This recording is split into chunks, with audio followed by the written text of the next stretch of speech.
big news about our 2025 World Tour. / Australia New Zealand tour. That's the world, baby. That's our oyster. We have sold out a bunch of the shows, and if you've missed out in Perth or Brisbane, fear not, we've added some extra shows. So you can go to our website, dogoonpod.com, and soon we'll be in Hobart, Canberra, Sydney, Adelaide, Perth, Auckland, Wellington, and Brisbane. Can't wait. Can't wait. Hey, Ryan Reynolds here from Mint Mobile. Now, I don't know if you've heard, but Mint's premium wireless is $15 a month. But I'd like to offer one other perk. We have no stores. That means no small talk. Crazy weather we're having. No, it's not. It's just weather. It is an introvert's dream. Give it a try at mintmobile.com/switch. Upfront payment of $45 for 3-month plan, $15 per month equivalent required. New customer offer first 3 months only. Then full price plan options available. Taxes and fees extra. See mintmobile.com. Monday Sidekick, the AI agent that knows you and your business, thinks ahead and takes action. Ask it anything. Seriously. Monday Sidekick, AI you'll love to use. Start a free trial today on monday.com.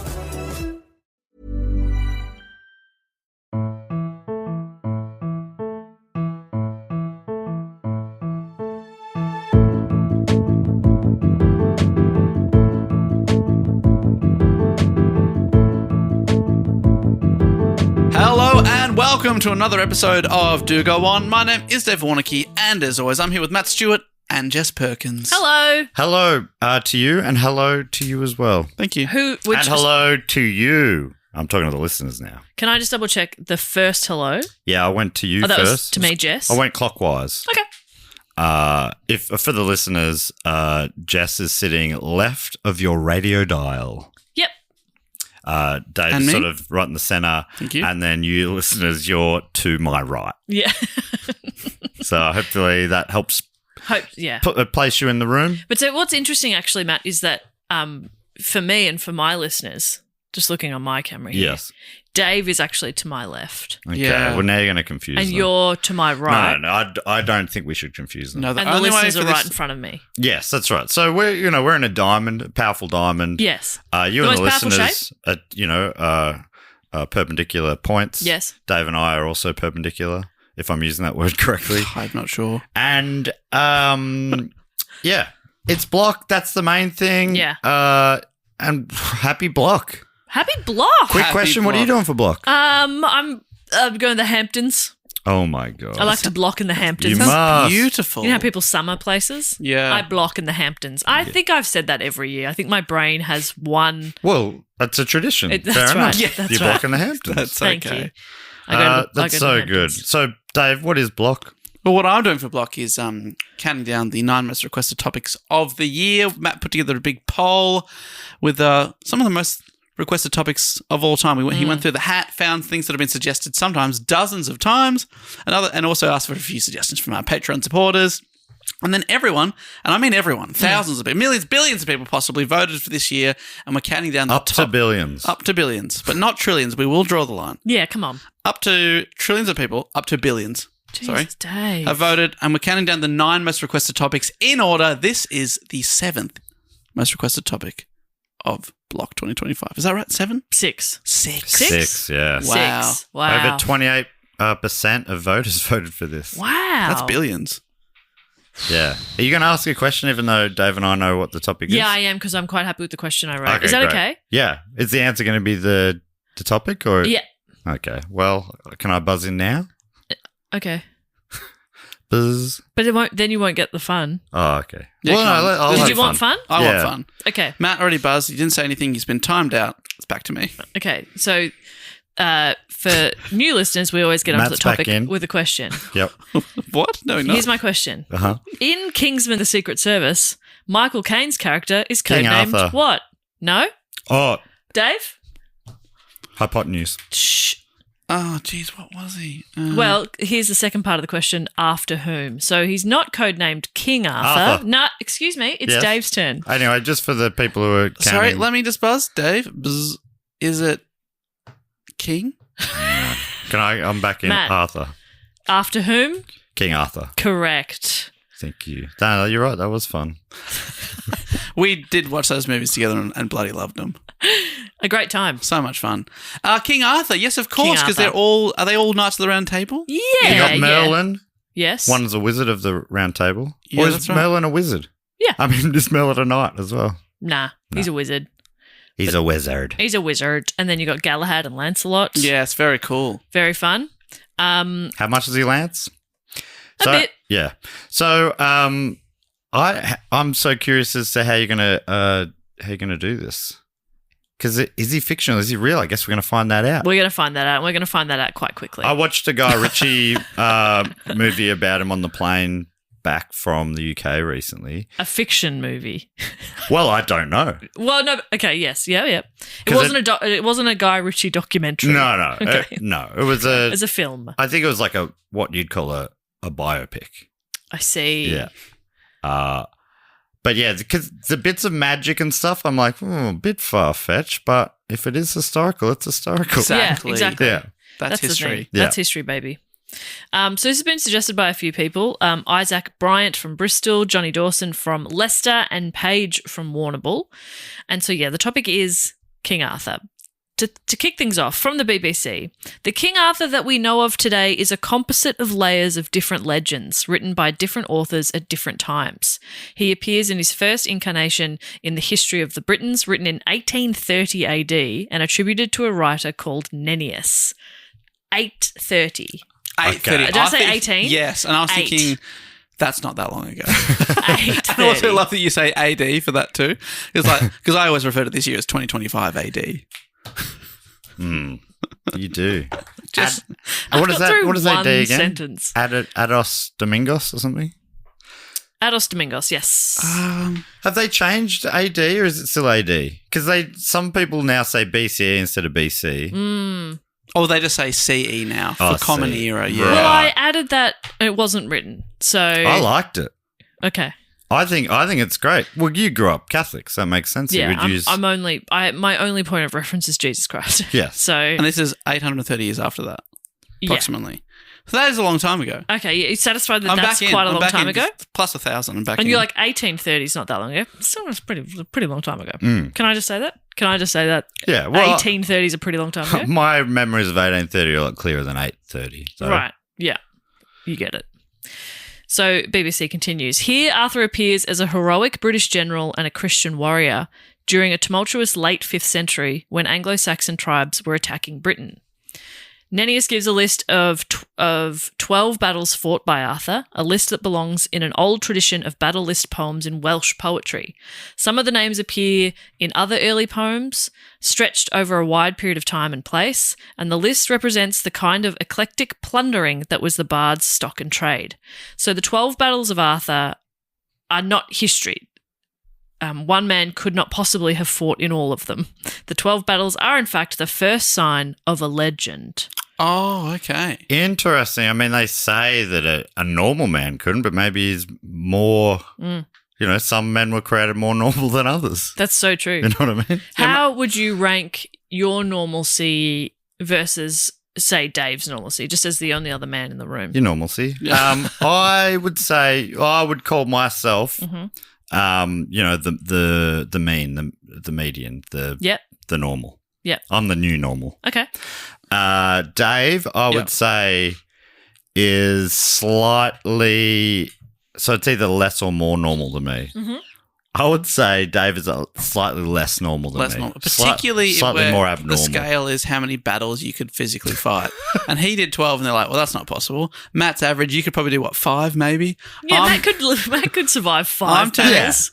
I'd want to have a pretty good team around me. Like, I'm falling over on the walk to the first battle Yeah. and they're leaving me there. Yeah, I don't think you could, because remember when you were a kid and you couldn't hold a tennis racket? Yeah. I don't think you're going to be able to hold a sword. I had to have a special class for how to hold a pencil because my fingers were too small. What's wrong with you?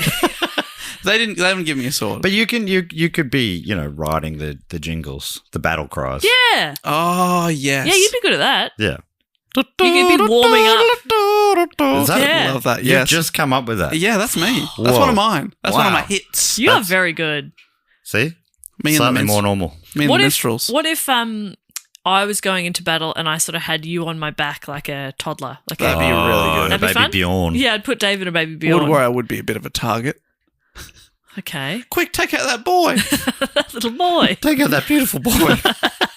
He's so beautiful. General's like, 1,000 gold pieces to the first man who takes out that boy. That beautiful Why do you little think boy. they're targeting you? You just straight away, you're like, well, I'm obviously catching everyone's They're eye. threatened by my golden hair. I assume you're Okay. assuming you're the king, aren't you? In Dave? this, he has golden hair as well. I'm a little boy with golden locks.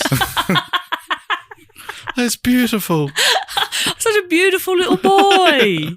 And you're in like pristine outfit. I look Everyone great. else is like battle worn. Yeah, they're and covered in poo and mud. you're like, ugh, you're making me carry you so you're above the mud. Ugh, I don't like it. Ugh. You've got a tiny little dagger, still a bit big for you, but It looks like a full sword. it's funny when we started talking about you as being pocket size and then people saw you at live shows and were like, oh, he's Yeah, the same disappointing. height as Jess. Disappointingly big. He's huge. Okay. So the other text that seemed to support the case for Arthur's historical existence is a 10th century Annals Cumbria, Oh, say it right. Annals, Thank you. which Wow. also links Arthur to the Battle of Baden. The Annals date this battle to between 516 and 518. Now, a British monk called Gildas wrote extensively about the history of Britain and was alive and writing in the 6th century within living memory of the Battle of Baden, and his writing makes no mention of Arthur. Okay. Snubbed him. What? Is it a snub or is he like, we're keeping Arthur for us? He's ass. Oh, Hey, look, right. we don't want to. The more we talk about him, the more everyone else is going to come and get him. You know how many battles this guy can be in? 12 so far. Yeah. Probably more if And other he's people still come and get going. him. He's still going. So put him in the secret book out back. Yeah, Secret that's book out right. back. Sealed section. That's You for me. gotta That's my diary. know the code word if you want to see that book. In fact, Arthur is not mentioned in the Anglo-Saxon Chronicle or named in any surviving manuscripts written between 400 and 820. That would be very secretive. Over 400 years. Well, that's quite a big open search. Like when you put the search terms in. Search for King Arthur between 400 and 800 400 years, is that enough? Yeah. No results. No results. Okay, we've got to widen this search a little Yeah. bit. He's absent from Bede's early 8th century ecclesiastical history of the the English Venerable people. Bede? Bede. He's venerable. Do you know Yeah. that about him? That's his, like, what do you call him? Nondum clift or whatever? You know that word you have? An epithet? That comes What's up that later. word, Dave, that you have? Well, you Like think- for a saying title. A non de plume is what you were. No, not on a plume. You know, like the great or whatever. He's Oh, the venerable yes, yeah. Bede. Yeah, blanking on that word too, but you know. But you know. Yeah. No, I don't. That's why I've asked you. But you know. Come on, Dave. Yeah, is it So you're better than that. an adjective or phrase expressing a quality or attribute, maybe? So the monarch is often known as the great. Yeah, it's a Is it- epithet. That's what you said. Yeah. I still think I'm doubting it. Because I said it? Dave? No, it just doesn't. It doesn't try ring a bell. suggesting epithet. Cognomen. Cognomen. That's Cognomen. Get fucked. why. That was why I think maybe they both mean the same thing. But Dave taught me that word, and I knew it sounded stupider than epithet. What have I taught you? Epithet, And empathy. epithet, empathy, and just the power of no. The power of no. No. Dave taught me the power of yes. You That's taught me enough. the power of no. So basically they're just saying that there's other people writing a lot at this time and Arthur doesn't really come up. Okay. So people are saying he should have come up You'd think so. if he existed. Another early source, so this is Bede. He wrote about The venerable. the Venerable Bede. He wrote about post-Roman history that mentions the Battle of Baden, but Bede refers to Ambrosius Aurelianus, Oh, incredible, as the leader of the Britons at that battle, whose parents had perished in the storm and who was of the royal race. So people think that maybe that's who others were referring to when they were writing about Arthur, but basically in the texts or writings around the time that Arthur lived, he's never mentioned because he was a secret. because he was a secret. It was a secret. in Or he the was this secret book. Ambrosius anal man. Yeah. Or he was just really shy and he didn't like to talk about it too much. Oh my God, I get that. Yeah. It's like, guys, leave me out of the book, please. Oh no, I just want to go to battle and Yeah. win all the battles, and I don't want to talk about it. Yeah, I'm not. I don't do it to be talked I'm about. not special. I just love to battle. Yeah. Yeah. I'm normal. Yeah. 12 battles is normal. He's the new normal. He's the new normal. He was back then before I came along. Do you think you'd survive one battle? With luck. If Yeah. you were in a tank, maybe. I think it's an odds game. A medieval battle in a tank. I think those kind of battles, it's all about odds. Yeah. Where do you get, if you get plonked next to one of those badass killers, Yeah. then you're fucked. But if you get plonked in a spot where, Dave's the guy opposite you, you're probably going to survive. Dave's carrying behind you a tree. see me running towards you like, oh, thank God.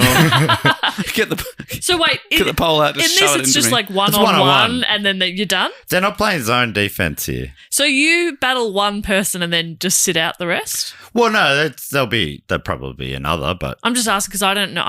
Once I've they taken never out- send the girls to battle. once so. I've taken out Dave, Yeah. Then you got to face the big boss. the others will flee. Oh. They'll go, wow, if you've taken out our golden locked boy. Yeah. Holy shit. What's worth fighting for? Yeah. We've never Nothing's seen- left. Yeah. Yeah, exactly. So it'll be chaos. Yeah. Okay. So there's no evidence of him, but can I just say, is it possible that he was so good that the kings that came after him were like, don't mention that guy anymore? He's set the bar too high. You know, when Egyptian pharaohs would come along, they'd often chisel off the old person's name and put their name over it. Be like, don't worry about them. I built this. Yeah, right. So this guy's been in 12 battles. You're the next king. I'm the next king going, fuck, I can't I've even actually do been one. in 13. Yeah, so 13. Yeah. And then getting all the history books on this guy and just throwing him on the fire. Arthur, Ambrosius Anal, who are you talking about? Yeah. Don't recall. Dave, that is possible. Is that possible? It's possible. Okay. Just saying. Is it possible the bede's not so venerable after all? Yeah. What does venerable mean? I don't know. Where does this phrase venerable bead come from? That's just what he's known. Venerable. If you hear of, I've never heard him just called Bede before. Oh, right. I've only ever heard him called the venerable Bede. I love it. I haven't come across it. Accorded a great deal of respect, especially because of age, wisdom, or character. Oh, Love he's that. venerable. No doubt about that. Yeah. Can you start calling me the venerable Matt? Absolutely not. Okay. Well, I guess. Asked and answered. Are you accorded a great deal of respect? It does say especially because of age. Mm. So you have that, but it's I don't know, it's sort of like you still have to earn respect. Yeah, come on. It's not just a time thing. Do you know what I mean? Yeah. I don't know about wisdom or character. Okay. You're pretty dumb and you've got a shit personality. Mm-hmm. So But almost to an endearing sense. yeah, that's true. Because that could come back around. Give it Yeah. another couple of centuries. Yeah, cool. All right. Well, Well, it's got a list of similar words if you want to try any of these. Respected, Matt Stewart. The no one's buying that. worshipped, Matt Stewart. Jesus. Esteemed. I think venerable's good All right, because a lot of venerable it people don't. They're like, I don't necessarily know if that's true or not. It kind Whereas of worship, people are like, he's not worship. No. venerable. Also, it kind of sounds like you might have a sexually transmitted disease. Yeah. Okay. So I think that does work. Yeah, yeah. The V and VD is. Yeah, Is it Venerable. VD? What is that disease? venereal disease. Yes. Yeah. Yeah. That's the. Yeah, so you're the venereal Matt. Yes. Okay. Would you like that? Venereal. Yeah. Can we compromise on that? Yeah. I think. Deal. Happy Good. with that? We're happy with that? Put in writing. The venereal Matt Stewart. That's great. beautiful. Here he is. Okay. New name in the group chat. The group chat's getting updated pretty frequently lately. Anyway, so the literary persona that we still know about today of King Arthur began with Geoffrey of Monmouth's pseudo-historical text History of the Kings of Britain, which was written in the 1130s. AD. Purposely left it off because I got bullied last time. You didn't get bullied. I got bullied. You didn't get bullied. I'm a victim of bullying. Go to the tape. I'm a victim of bullying. His work was so influential in the story of Arthur that textual sources for Arthur are usually divided into those written before Geoffrey's Historia, which are known as like pre-Galfridian texts, and those written PGT. afterwards. And what's after? PGT. After post. PGT. It's a confusing system. So anything written after sort of couldn't help but be influenced by his I tell writing. you what, that is true. You know, PMS. I'm like, gun to my head. Is it post or pre? Pre. Gun to your head? Appreciate you not putting a gun to my head and just answering. It's just pre. Yeah. Happy to help. Yeah. Any other questions? Well, no, that's all today, Your Honour. You just let me know. Let me know if you have any questions at any time. So, yeah, as I was saying, if anything written after Geoffrey of Monmouth's writing kind of inevitably was influenced by it. It was hugely popular and just accepted as history. He's the guy. Do you think of your life as broken up into PMS and PMS? Pre-Matt Stewart, post-Matt Stewart? In so many ways, yes. Do you love it or hate it? I can't. Oh, he loves it. Yeah. Winking at the camera. Bit of fun. Bit of fun. Yeah. It was like, in my mind, it was the world was sort of black and white PMS. Mm. You know? And then there was a quick shock of red came into your life. Yeah. Yeah. In a way. It was like a flood of redness came along. And that was your PMS? Yeah. Post-Matt Stewart. Post-Matt Stewart. And it, and at times PMS makes me furious. Yes. Sometimes it makes me really emotional. Mm-hmm. Yeah, just my life PMS. Yeah. Is are you now living in MS? I'm not living in Matt Stewart. Okay. CMS, current Matt Stewart? Oh, yeah. MSE, Matt Stewart era. Matt Stewart. I'm in my MSE. Yeah. I'm trying to get out of my MSC. We're all thinking that AJ's got a bit of work to do. Edit-wise. Oh, yeah. Yeah. So the BBC gives more context on the impact of Geoffrey's writing, saying, in the turmoil of the period following the Norman invasion in 1066, Celtic literature experienced a flowering. Much of it concerned stories of the Welsh and other Celtic Britons in glorious triumph against their new masters. A shower of new histories also sprung forth, introducing the Normans to the culture and the past of the Celts. All such stories needed a main protagonist, a hero to lead the troops, and this was where Arthur fitted in. Already known in Welsh poetry and in Nennius's history, he was an obvious contender. And with that background, it is perhaps unsurprising that it was another Welsh writer who propelled Arthur from being just a Celtic warrior to being a mythical superstar. So that writer was Geoffrey of Monmouth, who spent his life working in Oxford and produced his momentous work, The History of the Kings of Britain. Geoffrey claimed that the work was based on a secret lost Celtic manuscript that only he was able to examine. I mean, so good. There are whole religions built around this exact thing. Whoa. BBC says, but it's really a myth masquerading as history, a fantastical tale of the history of the British Isles, which concentrates its key pages on King Arthur and his wondrous deeds. So, yeah, Geoffrey, he's kind of like, yeah, so I've got this book and only I can look at it, but I'm translating it for you because you probably don't know the language, so I'm just translating that for you. And there's no point in seeing the original because I'm doing my own version. You I'm can read doing it, my it's fine. version. Yeah. You don't need it. It's invisible. You can't see it. Only I can see it. Yeah, I've got special glasses. Yeah. And they're only for my prescriptions. You put them on, you'd be like, whoa, is this what Whoa. you see? Whoa. Yeah. And no, because it's correcting my vision. So when I put them on, I see perfectly. Okay. And it's not my fault you don't understand glasses. It's wild that I have to explain all of this. Oh. Frustrating. Anyway, if anyone wants me, I'm in my bedroom translating. Geoffrey of Monmouth out. Jemry? What was his name? Jeffrey. I thought it was my gibberishy. Jeffrey's really held on, hasn't it? Yeah, and it's the spelling with a G. Yeah, right. How about that? Yeah. Because Geoffrey of so Monmouth. many of the names back then are pretty wacky. Arthur. That's crazy. Well, Arthur, I mean, I don't know if you've been reading between the lines. Arthur wasn't real. That's not what Jeffrey says. And that's not the point of what I'm saying. But have a look at the other kings from around that era. Yeah.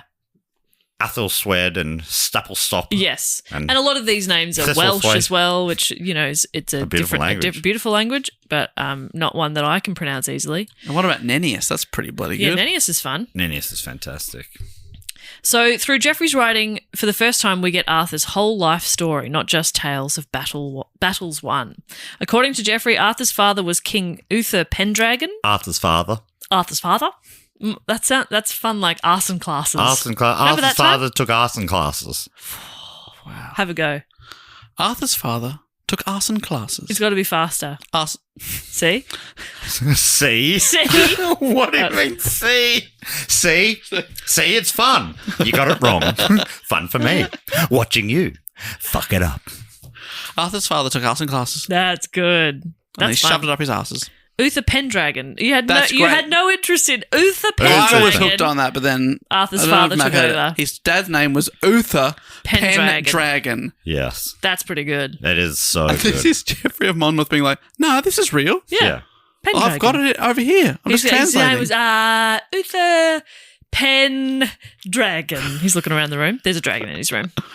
Who, with the help of this is his father Uther, with the help of the sorcerer Merlin, disguised himself as the Duke of Cornwall to enter the fortress and father Arthur with the Duke's wife, Igraine. Wow.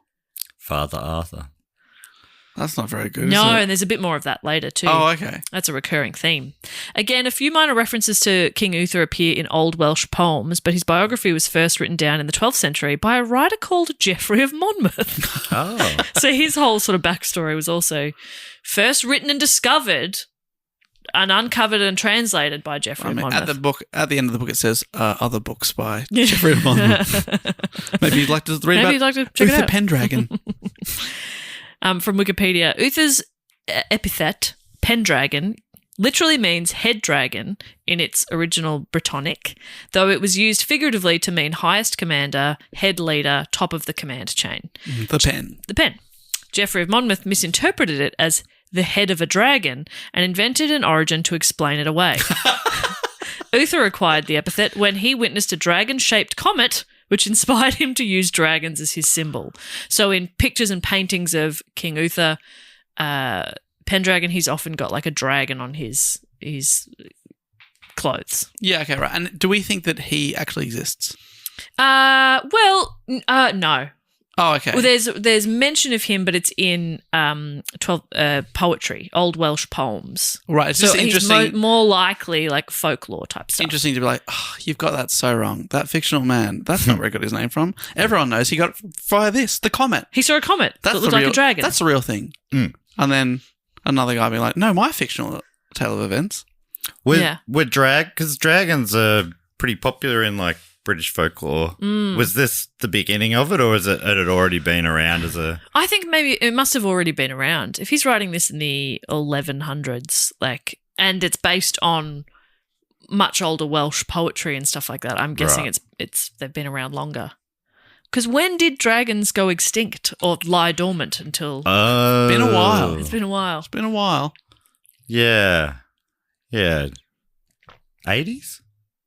Right. Oh, so we just missed him. I think you just missed Or them. 1880s. Either way. Yeah. Just missed it. Just missed According him. to Dave, 1830s not that long ago. Geoffrey claims in his dedication that the book is a translation of an ancient book in the British language that told in orderly fashion the deeds of all the kings of Britain. So this is the book that only he could read. And he said it was given to him by the Archdeacon of Oxford. But modern historians have dismissed this claim. It is possible and even likely that the Archdeacon gave Geoffrey some materials in the Welsh language. Geoffrey was a cleric and he knew the Archdeacon. So it would have been a bit bold to lie publicly and say, yeah, the Archdeacon gave me this, when the Archdeacon could find that out and go, no, I didn't. Yeah. You know what I mean? So it's probable that the Archdeacon gave him some books. The Archdeacon's a witch. That's not the real Archdeacon. Yeah. That's the devil. He's a shapeshifter. It's a devil. Kill him. The only way to know is if we put him at the bottom of a lake. Oh, it turned out it was the real one. He could shapeshift into a fish. That is a shame. That is a shame. That's a shame. Well, everything you were saying was crazy and wrong. So Everyone's wrong now and then. This is my time. My one time. My one time. one time, and nobody's mad at me for You've it. been wrong before. He's a witch. Kill the witch. A lot of his writing had roots in even older texts, like Historia Brittonum, a 9th century Welsh Latin historical compilation. and I've forgotten what's Bede's. Venerable. The Venerable Bede's Ecclesiastical History of the English People. And then Geoffrey has kind of embellished the story with his own imagination. So it's rooted in truth or like rooted in history, but he's kind of added. Honestly, there should be more of that in history, in my opinion. Couldn't agree more. Punching it up. Punch it up. And you leave it for enough time and then his book becomes fact. Yeah. You Tarantino it. Eventually, Inglourious Bastards, people are like, can you believe how Hitler went down? Yeah, they machine gunned his face. Interesting. Interesting. Now that's history. Can you believe Hitler was just the imaginary friend of a little boy? I love history. I love history. I love history. I love history. I love it. Over time, his fictions became embedded in popular history as other writers used his text as a reference to write their own. So it's exactly what we're saying. The history of the kings of Britain is now usually considered a literary forgery containing little reliable history. No. This has since led many modern scholars to agree with William of Newburgh, who wrote around 1190, that it is quite clear that everything this man wrote about Arthur and his successors, or indeed about his predecessors, was made up, partly by himself and partly by others. Jealousy. It's a Yeah, curse. it is a It's a curse. curse. It's a bad colour on Sometimes it you. strikes decades, if not centuries later. Bad colour on you, William of Newburgh. But that is, so he called that pretty early. I assumed Yeah. it was sort of just bought for a little while.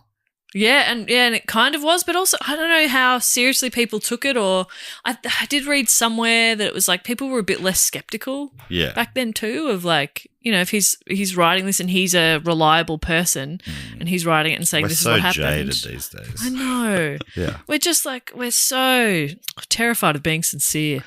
Or did they read it more like, you know, the myths of places, you know, like you're not meant to take it literally. It's Yeah, maybe. And like a couple of writers have sort of spoken about, historians have spoken about, like it was a challenging time for people, and so having this like folk hero was uplifting, or you know, so I think people just sort of got on board with it. And it's like a time before like books are commonplace in everyone's house. So you just hear and not everyone's even literate. So you hear Totally. about these stories and you go, oh yeah. Yeah, they're told orally or I've through heard that. music and I've heard stuff about like that guy. Yeah, yeah. So I don't really know how literally people were taking it at the time, but it definitely did sort of permeate into the retelling of that time of history. So interestingly, though, a lot of the lore and canon we know about King Arthur mostly came from the writing of Geoffrey of Monmouth. In fact, Arthur really only became a king in the writing of Geoffrey of Monmouth. He was that powerful. Any other early texts, he was like a warlord soldier type. But now, thanks to Geoffrey, he's the king. So here's a bit of a summary of other parts of the story that have been expanded on over the years. So this is like some of the stuff that when you think of King Arthur, like what are we thinking about? So you might associate King Arthur with Camelot. Camelot was his stronghold / castle, kind of like the HQ for Arthur and his knights. It eventually came to be described as a fantastical capital of Arthur's realm and a symbol of the Arthurian world. how often did it cam? I don't know what I said. A lot. Doesn't matter. No, you said it right. I was just making a bad joke. Oh, Camelot. Oh, Fuck me. No, fuck me. Fuck me. Like, yeah, fuck you. I only feel okay about it if we move along quickly. Yeah. Wallowing in this is no good. I'm sorry. Jess. I'm sorry, Matt. But do you understand it yet, Jess? No, but I think I misheard him when he said how often does it cam, and I was like, wait, what? Oh. If AJ can help us out. Yeah, no, edit that one out, AJ. That was embarrassing for everybody. I'm so sorry, Matt. You deserve better. No, that's what I deserved. Of me going, what? What? Huh? It's because writing this broke my brain. So What? now reading it, I'm like, what's happening? Okay. Medieval texts located somewhere. Where is Camelot?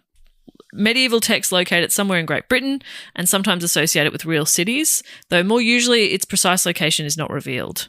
Most scholars regard it as being entirely fictional, its unspecified geography being perfect for chivalric romantic writers. Nevertheless, arguments around the location of the real Camelot have occurred since around the 15th century, and they continue today in popular works and for tourism purposes. Well, people have been like, honestly, the real Hogwarts is around here somewhere. Yeah. We just have to keep digging. How could they couldn't have been a set. It's near Atlantis. I think. Yeah. You find it? It's probably under the water. If you find Atlantis, you're getting real close to We're getting Camelot. very Turn close left. to Camelot. Some associate it with Caerleon in Wales. Others think perhaps Cadbury Castle in Somerset. Cadbury? I know. Is that In where Somerset? Cadbury's from? And Somerset. I know. I was like, I had to include that because it's got Wow. Cadbury and Somerset. But is Cadbury from... Is that where Cadbury's from? I'm actually not sure. Because Cadbury's English, right? Yeah. Yeah. Cadbury Here we go. chocolate. Where from? Where from? Where from? Originates from the Cadbury brand, which started in Birmingham. Oh, Of course. Brum. That's from the AI overview on Google. Okay. But it was because it was founded by John Cadbury. Okay. John Cadbury's. And what was his castle? Yeah, where was his castle? And where was his castle? Who is John Cadbury and where was his castle? That's fun. All English people had a castle. Back then, yeah. Back before, the trouble that's occurred lately. That's how they talk about it. Yeah. The lack We of all castles. had castles before people came from overseas. Took all of our castles. And it's like, really, England? You want to talk about people going overseas and taking stuff? Really?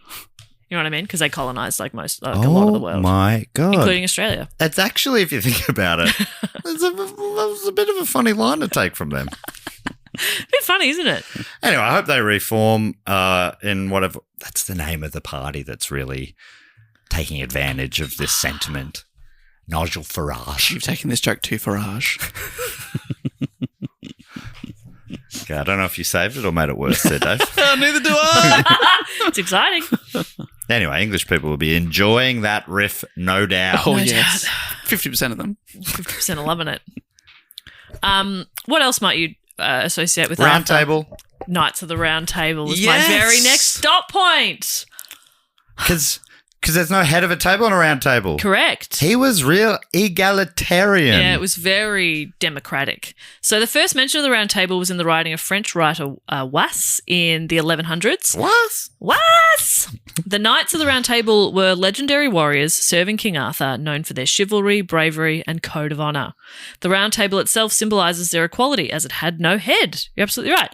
And they were tasked with defending the weak, upholding justice, and embarking on quests. Oh, yeah. That's Pretty fun. What a great spot to head out on a quest from. You know? Yeah. Who's sitting? So nice. Who's sitting at the head of the table today? All of us and none of us. Let's go, Quest. You're the funniest, Camelot. You got me again. Or whatever, not Camelot. What's the lot? Lancelot? Lancelot. Do you reckon that there's still probably preferable positions, like one closest to the door, so when they come in with the food, you get served first? True. So it's I- still, it's still like fight over, like, I want to sit there, I want to sit there. I'd want to be, near the toilets. Yeah, that's Just so I can Near the keep tabs toilet, of where which everybody is else also is around. going. There's one with, like, like the sun comes through, you sit and you get to bask in that. Oh, yeah, but I get sunburn easily, so, So I you don't wouldn't want be in that. that one. But also, if these are pretty brutal times and you're closest to the door, your back's to it, get the food first, but Yeah. also if anyone broke in, Yeah. you'd also get this. That's true. I think the only way to do it is if they made some sort of lazy Susan type thing, but attach the seats to it so everyone's constantly spinning like a gravitron. Yes, like yeah. it's 20th century nightclub in Frankston back in the day. Just constantly spinning. That was the dance floor was spinning. Oh, my God. That feels like a bad combo. I never went there, but it was infamous. But Do they call it the round table? They should have. should. I wonder if, I don't know the last time you guys were in a classroom, but Or a club? or a club, but and I don't know if we did this at school, but we must have because like you'd wherever you sat on the first day, you sat there forever after that. Like it was strange Right. to just move seats all the time. So I wonder if there's no head, but there is an order where we sit. Yeah, I reckon there was, and you'd be like, on day one, fuck. Yeah, This is next to the toilet. It smells terrible it smells here. so bad. I'm stuck here. We don't have I'm plumbing. the opposite of King Arthur.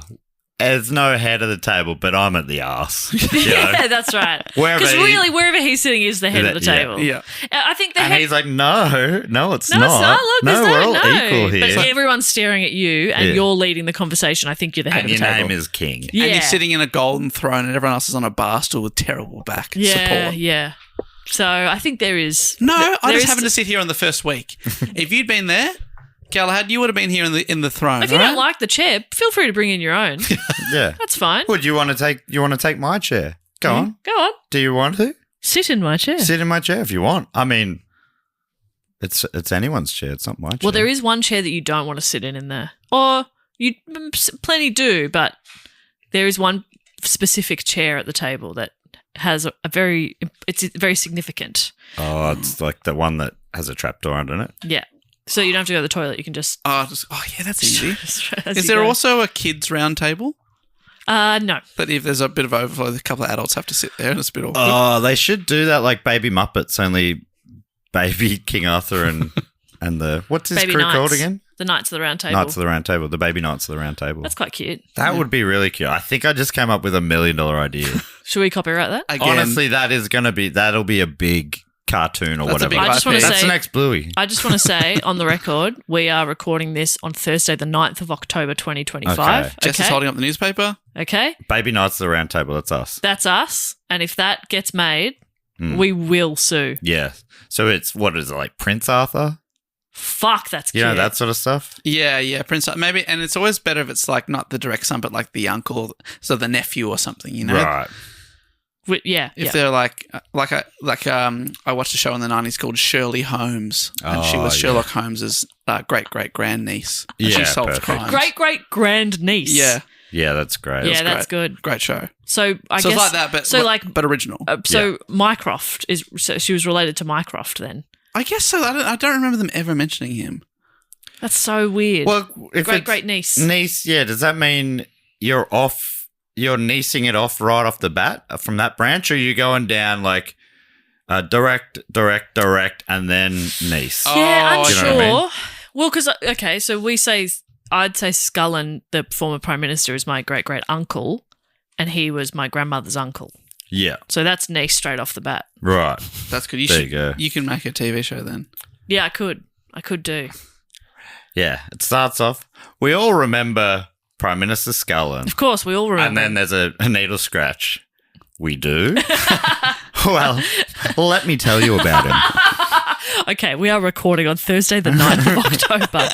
This is good stuff. The other thing that I think is the first that comes to mind is the sword out of the stone. Mm-hmm. Is that the next thing you're going to talk about? Probably. Can't remember the exact order I wrote these in, but it's coming. That is him, though, isn't it? Yeah. Because Guy Ritchie definitely used that Okay, great. to great effect. He'd be a fool not to. He'd be a fool not to. So, Knights of the Round Table, the number of the knights, including Arthur, and their names vary greatly between the versions published by different writers. The figure may range from dozens to a dozen, maybe, to as many as 1,600.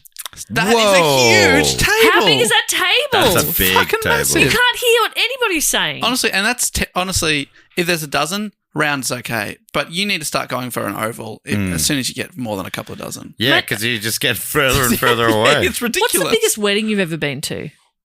Maybe a U shape would be Only better. a couple 300, hundred, yeah. 200 maybe. 300 to 400 for me, and that Wow, was that's big. huge. That's so big. And that was all at a round table. Yeah, and One round I table. couldn't hear anything. I think the only way a round table would make sense is if the center was cut out, so you had either side of the round table. Oh, you know what I that's mean? not bad, yeah. Oh, good. Yes. But to get into the middle, you do have to crawl under, Yes. but it's, So still maybe good. it's a horseshoe. That's too many people. Yeah, I pictured it being like 8 or something. I know, maybe, a dozen maybe. Okay, it's 12 of them. That makes sense, I Yeah. guess. But 1,600 is too many. Do we know what are the other classic names? I will read all 1,600. Here we go. Come on. And it's going to be the names that have really Greg, lasted. Graham, Doug, Terry, Trevor, Stuart, Schmau. Schmau. Schmau. Within the first 5, we're just making noises. Schmau. You got to think of Schmau. a fifth It was a name. common name back then. Shmee. Schmau, Shmee, Schmo. They're triplets. My great uncle's name was Schmau.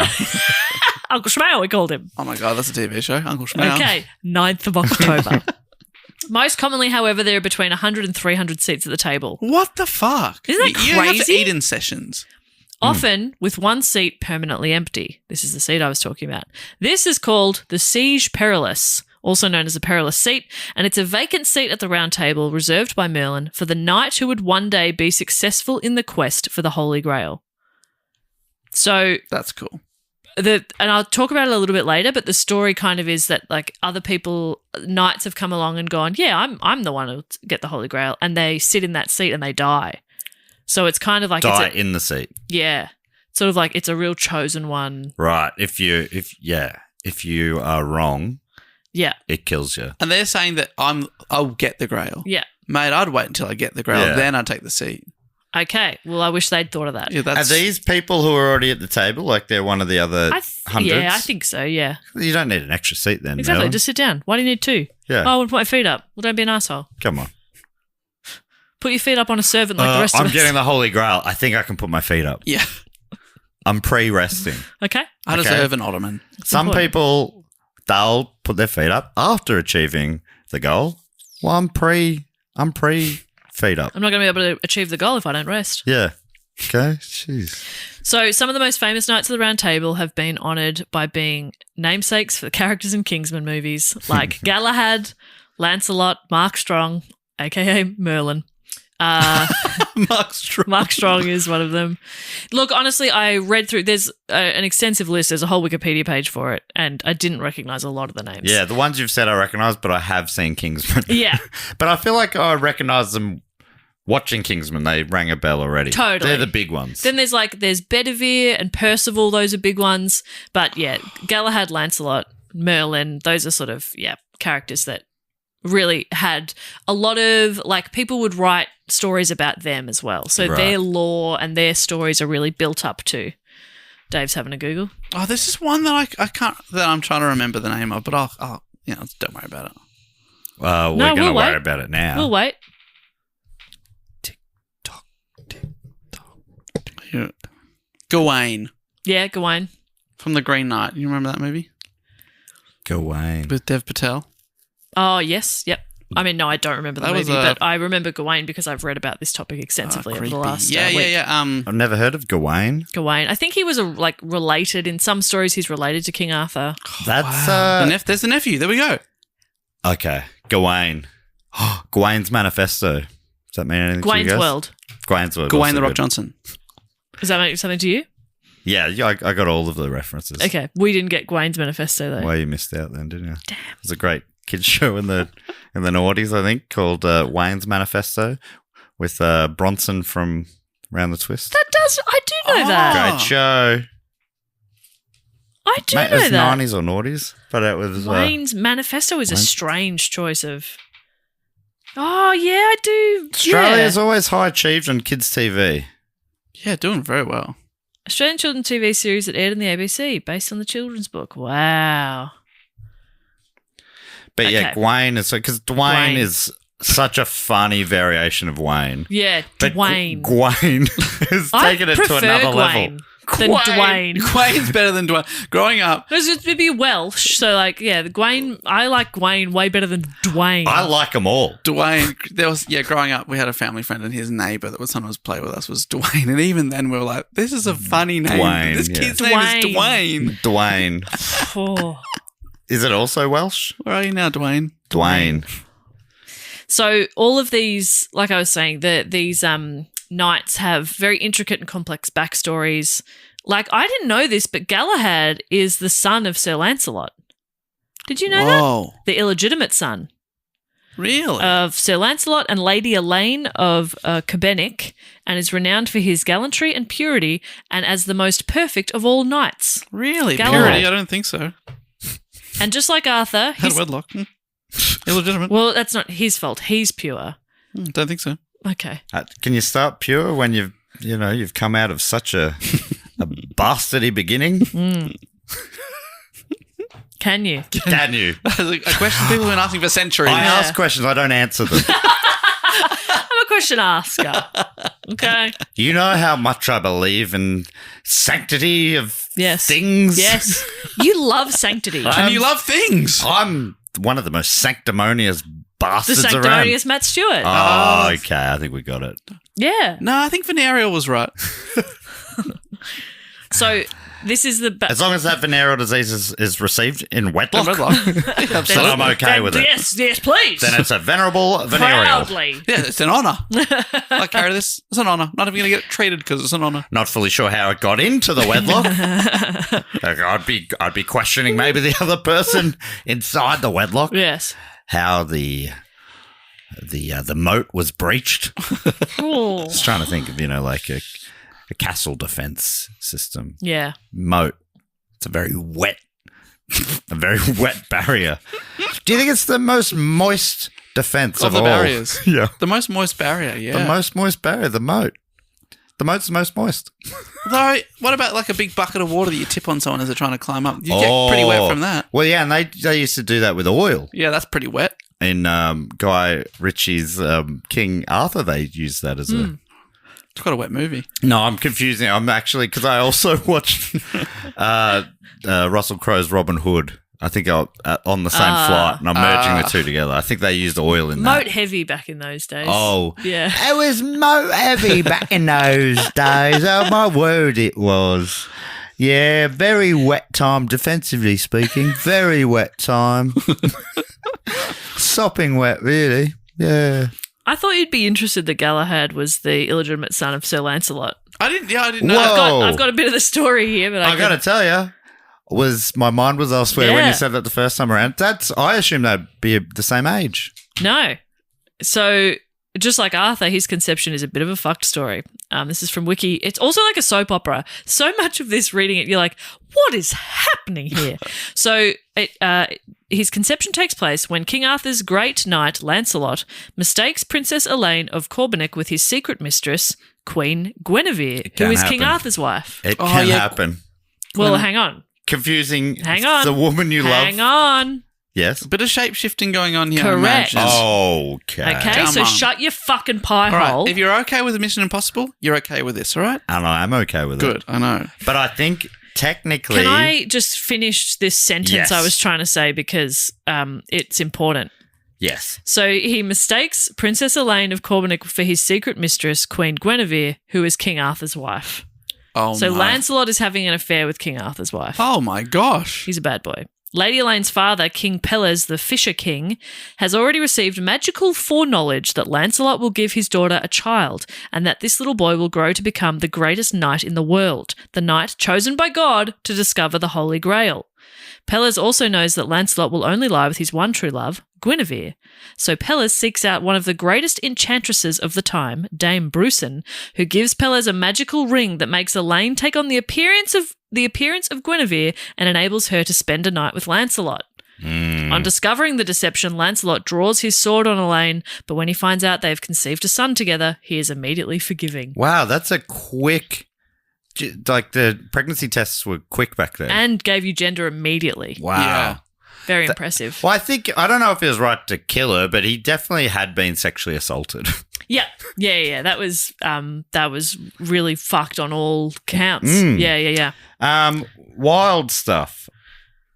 We come back to Galahad a little bit later as well, but I thought that was kind of interesting that he's the son of Lancelot. I didn't know that. Yeah, and that they're all like, cheating on each other. Like Yeah. even the king's wife is with like one of his right-hand men. Yeah, totally.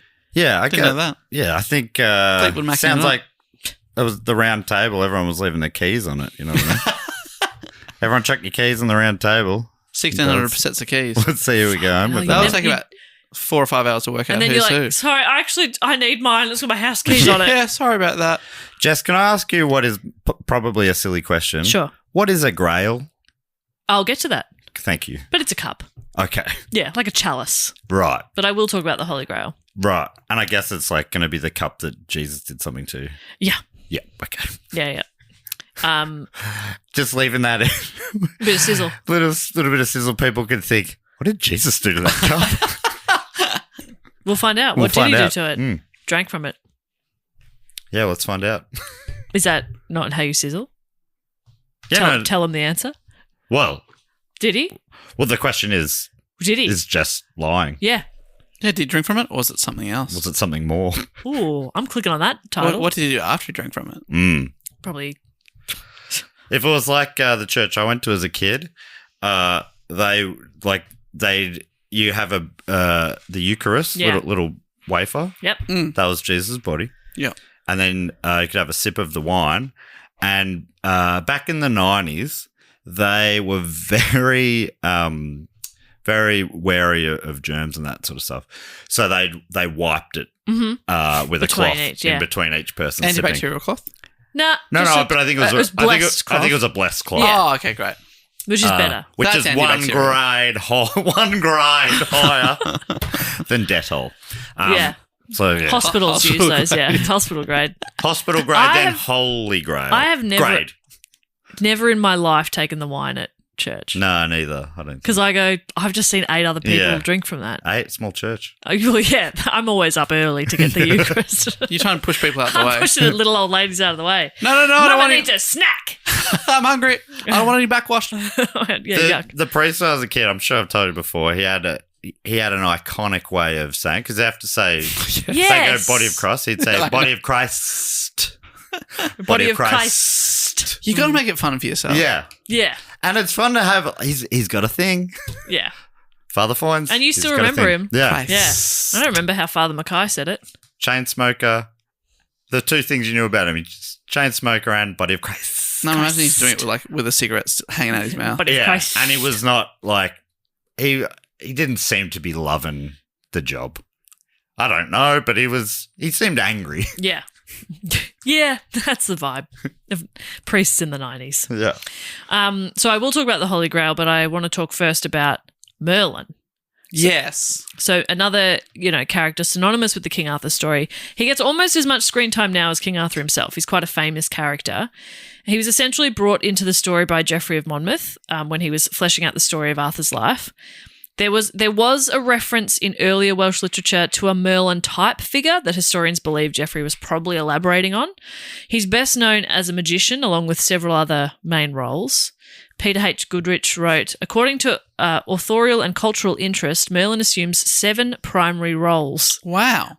Wild man, wonder child, prophet, poet, counsellor, wizard, and lover. Oh, Oh, yeah. yeah. Wild man and lover, they go together. Yeah, Dave? don't they just? Dave, your ears ringing? I'm only 5 of those things. Yeah. You're a wonder man. You're You a were- wonder. you were You're a ticking your wild way man, through. wonder child, Oh, yeah, of course. prophet, No. poet, Poet, yes. Poet. counsellor. Yeah. You give me a lot of advice. And then wizard or lover. For lover. Lover. Yeah. Because I'm also a magician, so I've got that covered. Yeah. Matt, do you want to pick which ones you are? I had the other ones. The other 2. I had the- Prophet, You had and prophet and wizard. wizard. yeah, I'm a profitable That wizard. sounds like your D&D character. With that beard. Oh. Yeah. Do you reckon he'd be probably number 1 most famous Merlin? Number 2, the one who protested in Big Brother by taping his Oh, face. yeah. And then number 3 would be the tech at the At The monkey barrel. Monkey Barrel in Edinburgh. Yeah. They're the top 3 for me. And then 4 would be Mark Strong in the Kingsman movies. Yeah. Because he's fictional. So Yes. Yeah. And also and he sings his country roads in a Scottish accent. It's really fun. and his real name's better than Merlin. 100%. Mark Strong. Mark Strong. Strong. Are you kidding me? He's so good. He's so good. Could watch him in anything and have. And will. Anyway, continuing about Merlin. Most literature about about him is selective, emphasizing and elaborating on one or more of these features and de-emphasizing or eliminating others. Right, so some he's like He's great not always lover. all of these things, Sometimes yes. he's like, virgin. Well, it's like sort of like Josh Earl's 4 burners. Yeah. This is Merlin's 7 burners. Which are you turning on? Lover? Wild man. yeah. I'm turning down poet. The lover Yeah. flame is up high. I'm turning down prophet and poet. When you turn up poet, lover goes up as Oh, well. you better believe it. Yeah, those 2 are on the same knob. Who's got a 7-burner stove, Merlin. Merlin. Classic Merlin. From Wikipedia again, Geoffrey seems to have combined earlier Welsh tales of Myrddin and Ambrosius, 2 legendary Briton prophets. Ah, Mr. Anal. Mr. Anal, with no connection to Mike. Arthur. So, did you just say my Like halfway The nickname in the group chat has changed again. He's now Mr. Anal. through. Okay, that actually feels important. Hang on. He was Hang going to on. be Here we go. the venereal Matt Stewart, and now he's just... He's currently cock of the north. Well, skip straight through to Mr. Anal.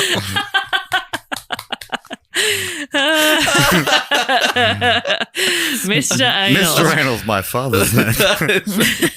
You're cockalorum. You I'm could call I'm me. Cockalorum? Yeah. What is that from again? That's from That Who was Knew from It. the Good Cheerful Earful. Oh, that's Cheerful right. We did. Earful. Who Knew It with Matt Stewart recently at the Cheerful Earful podcast festival. That'll be coming out I And imagine soonish. I'm but still snappy little fecker, which it just feels right. Yes. Mr. Anal. Anyway. I can't wait for you to send a message to the group and it lights up. That's so good. Oh, Could you message us? come on, send us a message. I just wanted to flash up. Mr. Anal has messaged the chat. Here's the thing, too. We're fully grown adults. Oh, it's like, but That's just like funny. you're a priest, you got to find your fun somewhere. Body of Christ. The body of Christ. Just got a message from Mr. Anal. Mr. Anal, in brackets, Matt. That's great stuff. Who here loves canals? Is the message. Bit of fun. Bit of fun. That's Mr. Anal. That's so good. Okay. So, unfortunately, I have to bring him back up again. Geoffrey seems to have combined earlier Welsh tales of Mirden and Ambrosius, Mr. Anal, two legendary Briton prophets with no connection to Arthur, But what was he legendary to for? form the composite figure that he calls Merilinus Ambrosius. Ah. His rendering of the character became immediately popular, especially in Wales. Later chronicles and romance writers in France and elsewhere expanded the account to produce a more full, multifaceted character, creating one of the most important figures in the imagination and literature of the Middle Ages. So again, it started with Geoffrey and other people kind of expanded on it. People just loved him straight away. Yeah, people this is really a- liked him. This is a cool character. Yeah. Is he like the archetype that led to Gandalf and I Dumbledore wouldn't and stuff? say so because Merlin is he's not always a good character. Right. Like so his traditional biography casts him as an often mad Cambion. A Cambion is born of a mortal woman and an incubus, which is a male demon in human form, from whom he inherits his supernatural powers and abilities. So we heard earlier about how he assisted Uther introducing a grain, which leads to the birth of Arthur. Later stories have Merlin as an advisor and mentor to the young king, which I'll talk about a bit more in a sec. But at some point in the stories, he kind of disappears. A popular version of the French prose tells of Merlin being bewitched and forever sealed up or killed by his student, the Lady of the Lake, after having fallen in love with her. Sometimes he retires or dies, or sometimes he's a bit creepy. Like there's often a relationship between him and the Lady of the Lake. Sometimes it's like they're in love and then she tricks him. Other times it's that he's coming on a bit too strong, and so to sort of save herself from him, she traps him in an oak tree. Oh, God. There's a lot. That doesn't sound good. No. The Lady of the Lake will come up again as well. So just quickly, it's a title used by multiple characters. It's not, there's some sort of contention as it's not always just the one woman. There's a bunch of characters in Lots of ladies, lots of lakes. lots of ladies, lots of lakes. Very wet place back then. Very wet. So in the medieval literature and the mythology associated with the legend of King Arthur, there's this title's given to multiple characters. Sometimes she's a fairy or a fairy-like human enchantress, and these characters pop up a bit in these stories, often playing important roles. Like a fairy-like character raises Lancelot after the death of his father and later aids him during his knightly adventures. That's sort of in stories written in the 12th century. By the 13th century, she's retrospectively identified as the fairy Viviane. There's also two other names that she goes by sometimes, and is introduced as a young teenage noble with supernatural origins. Okay. She captures a wizard Merlin using the very magic that he himself taught her out of his love for her. So these are just like all different stories where different things happen. The Lady of the Lake is around. These days, I think she's mainly just an arm poking out of the lake, giving the sword back. Another unnamed Lady of the Lake bestows the magic sword Excalibur from Avalon to Arthur. That's correct. Like, I reckon I've seen it in like at least 3 or 4 movies where it's just, It just and the pops first out. time I'm like, the fuck's going on there? Yeah, yeah. And then I figured out that that's like part of the mythos. Yeah, that she is the one who gives Arthur Excalibur. This is one hell of a plane flight you're on. We watch 4 King Arthur movies back to back. You know, they Yeah. often package it up like the Harry Potter collection. Yeah. The King Arthur I collection. watched Monty Python's Holy Grail. Oh, so Yeah. good. That's also where I'm getting a lot of the references It's a from. great one. I like to measure plane trips in what movie franchise I could watch Oh, yeah. on that. You go, I could definitely do all the Maze Runners. You Yeah, know, yeah. Like, but you couldn't do James Bond. That's crazy. Whereas the UK, pretty much James Bond. Pretty much. Or the Harry Potters, for sure, if you don't sleep. Another one I watched, I can't remember if it was on that flight or another one. It was like called like The Boy Who Became King, and it was King Arthur, but it was like a modern day school kid. Ah. I don't know But that all one. the same sort of stuff. There is so much, and I'll talk about it right at the end. There's an entire Wikipedia page, this huge Wikipedia page of like things that are different bits of media based on King Arthur, and it's enormous. Like books alone, you're scrolling, movies, TV. It's huge. And probably more stuff sounds like it comes out every year. Exactly right. Yeah. So Lady of the Lake, she's also, yes, she is presented as a mysterious early benefactor of the young King Arthur, who is led to her by Merlin. Appearing in her lake, she grants him Excalibur and its special scabbard after his original, also unnamed sword, breaks in the duel against King Pellinore. So she's a character that comes up in a lot of different versions. And speaking of Excalibur, we'll go into that in a bit more detail as well. It's a mythical sword of King Arthur that possesses magical powers. In later versions of the story, the sword's scabbard is also said to have powers of its own, as any wounds received while wearing it would not bleed at all, thus preventing the wearer from ever bleeding to death in battle. Oh, that's good. But you should still probably get it looked at. Like I can see your lung. It's probably not a good idea. Yeah, but you won't bleed to death. That's good. So you can't breathe because your lung is punctured, but you won't bleed to death. Okay. You might suffocate, but you won't bleed. So for this reason, Merlin chides Arthur for preferring Excalibur over its sheath, saying the latter is the greater treasure. There are a lot of characters, and the family tree gets really confusing at times. And again, it feels like a soap opera. This is the sentence that follows what I just said about the scabbard with magical powers. Am I saying it right? Scabbard. Scabbard. Scabbard. Scatman, gabbity, scatbadaboo. Abababadaboo, scabby, bababadaboo. Dababadaboo, scabby, bababadaboo. Scabby, bababadaboo. I'm a scat man. Is that it? Yeah. Yeah. So was I saying that right? Yeah. Okay. I thought Scatman John was in the house You're for giving a it second. you're saying scabbard for short, but you were referring to Yes. that. Yeah. But Well, I you was, can't. I was It's referring. inefficient to say the full name every time. Oh, we'll be here for a while. Yeah. Okay, so this is the soap opera bit. The scabbard is, however, soon stolen from Arthur by his half-sister Morgan Le Fay in revenge for the death of her beloved Accolon, he having been slain by Arthur with Excalibur in a duel involving a false Excalibur, which Morgan also secretly makes at least one duplicate of Excalibur during the time when the sword is entrusted to her by Arthur. During Morgan's flight from the pursuit by Arthur, the sheath is then thrown by her into the deep lake and lost. This act later enables, spoiler alert, the death of Arthur, deprived of its magical protection many years later in his final battle. Oh, really? It's all Whoa. just it's And he batshit bleeds. messy. And this is Jeffrey. I think so. Oh no, maybe not. Actually, it's just that's in later writings. It's sort of that Right. story gets really elaborated on. And have we found the scabbard in the lake? Has that The been scabbard, the what- scabby?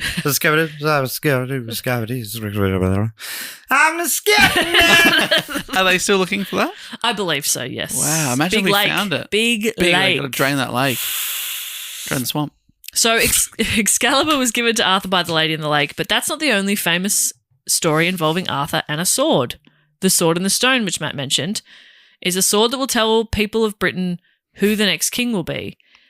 And the Sword and the Stone was not Excalibur. The two do become conflated in later stories. I would have told you it was. There you go. But originally, well, and look, and yeah, in plenty of versions it is. But Okay. originally, there were two different swords. It is amazing how much of this you know from popular culture. Yeah, isn't it? I don't think I've ever seen a King Arthur movie, full one. No, and I'd completely forgotten about the Sword and the Stone, actually. Yeah. And then sometimes it's an anvil, not a stone. Really? Like he's got to pull a sword out of an anvil. Whoa. Okay. But yeah, I'd forgotten about that. And then as soon as it said it, I was like, oh, yeah, of course. Yeah, right. But it's a different sword originally. Okay. In these stories, the ones about the Sword and the Stone, Uther Pendragon has been killed, and there's a question of who is going to be the next king. Arthur, who was kind of hidden by Merlin to protect him, doesn't know that he's the son of Uther. Merlin tells everyone that the sword, which is stuck inside a stone, or sometimes an anvil, can only be removed by the true king of England. Young Arthur is a squire and an attendant for a knight for Sir Ector, who is also basically his foster father, and is attending a tournament with Sir Ector and Sir Ector's son, Kay. Kay realises he's forgotten to bring his sword, so Arthur goes to find him one and effortlessly removes the sword from the stone, not so knowing good. the significance. He's like, oh, I found one. Plenty Here's of one. people have tried. Here's one. Yeah. It's a real Thor's hammer kind of thing. And everyone's like, holy shit. He's like, what? Yeah. Did I do the wrong thing? So have I stolen this? Oh, Should I I'm put it sorry. back? I just, my friend needed to borrow it. And everyone's like bowing down. And he's like, ooh. Oh, I've really stuffed I'm up. in a here. lot I'm of trouble so here. sorry. I They're can all pay for the falling to their damage. knees. Yeah. Sir Ector's amazed. He asks Arthur to put the sword back and pull it out again, and nobody else can budge the sword. Arthur just easily takes it once more, Wow. confirming his royal lineage to everyone. And it seems from the writing that he's basically thrown straight into a coronation, and he is king. And Geoffrey, of course, is writing about what a great king he is straight away. He's generous. He's a great leader. I'm Ugh. pretty sure he's like a teenager at this point, but they're like, Yeah. wow, our beautiful king. Good for him. So yeah, that's where the story of the sword and the stone comes from, and it's not originally Excalibur. Isn't that interesting? Huh. Is it? I don't know. I think it is. I think gobs have been smacked all around the world right now. Yeah. Couple more points. So Holy Grail is one Matt mentioned before. That's obviously one of the most famous stories associated with King Arthur. So the Holy Grail is a legendary mystical object, most famously the chalice that Jesus used at the Last Supper, which became a central motif in Arthurian literature. Although I've also, one historian, I was watching a video, she was sort of saying that's not what the Holy Grail, like it had nothing to do with Jesus at first, but a lot of these writings, King Arthur's a Christian king, it became, it's the chalice that Jesus used at the Last Supper. The Grail was believed to have possessed powers such as healing wounds, granting eternal youth or life, providing infinite sustenance, bestowing happiness, and fulfilling desires, though these powers vary depending on the legend or fictional interpretation. So it's if you find it, if you've got it, You could do a bit of everything. you could do a bit of everything. So we come back briefly to the story of Galahad, the soap opera of Galahad. So this is a quote. Upon reaching the medieval definition of adulthood at 15 years old, Galahad is finally united with his father Lancelot, who had never met him before that. Oh, they don't hang. No, he was Galahad was taken and raised by like an aunt. Okay. Lancelot knights Galahad after having been bested by him in a duel, the first and only time that Lancelot ever lost in a fair fight to anyone. So his Wow. son comes along, beats him in a A fight. 15-year-old beats him. Embarrassing. Galahad is then brought to King Arthur's court at Camelot, where he's accompanied by a very old knight who immediately leads him over to the round table and unveils his seat at the Siege Perilous. Oh, no. An unused chair that is being kept vacant for the sole person who will succeed in the quest of the Holy Grail. For all others who have aspired to sit there, it has proved to be immediately fatal. So they've sat down, their ass is on fire. Wow. Oh, no. To They death. were lying. To death. Oh. I mean, that's going to be a smelly chair.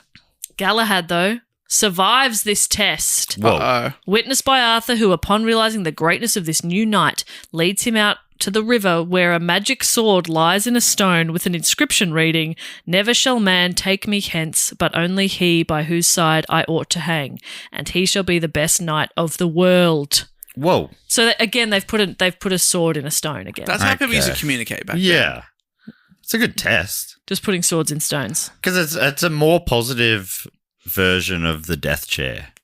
Like the death chair is like, well, you can check if you want, but you'll die if But, you're like, wrong. But you've this already- one's like, oh, couldn't take out the sword. Oh, You've well. put him in the chair, Yeah, and he hasn't died. go so straight that, to the sword. Oh, true, but I'm thinking like it's already proven that he's the one that can get the Oh, grail. sometimes you got to double check things. So you go and get the sword. But also he's going to need the sword. Yeah. So why would we go down to the swordsmith when there's a really good one in the lake over there that Yeah. you'll be able to get? Probably rusty. And Galahad accomplishes this test with ease. He gets the sword. Arthur swiftly proclaims him to be the greatest knight ever. All he's done Hasn't so done far is anything sat in yet. a chair. Well, he did beat his dad. Galahad is promptly invited to become a knight of the Round Table, and soon afterwards, Arthur's court witnesses an ethereal vision of the Grail.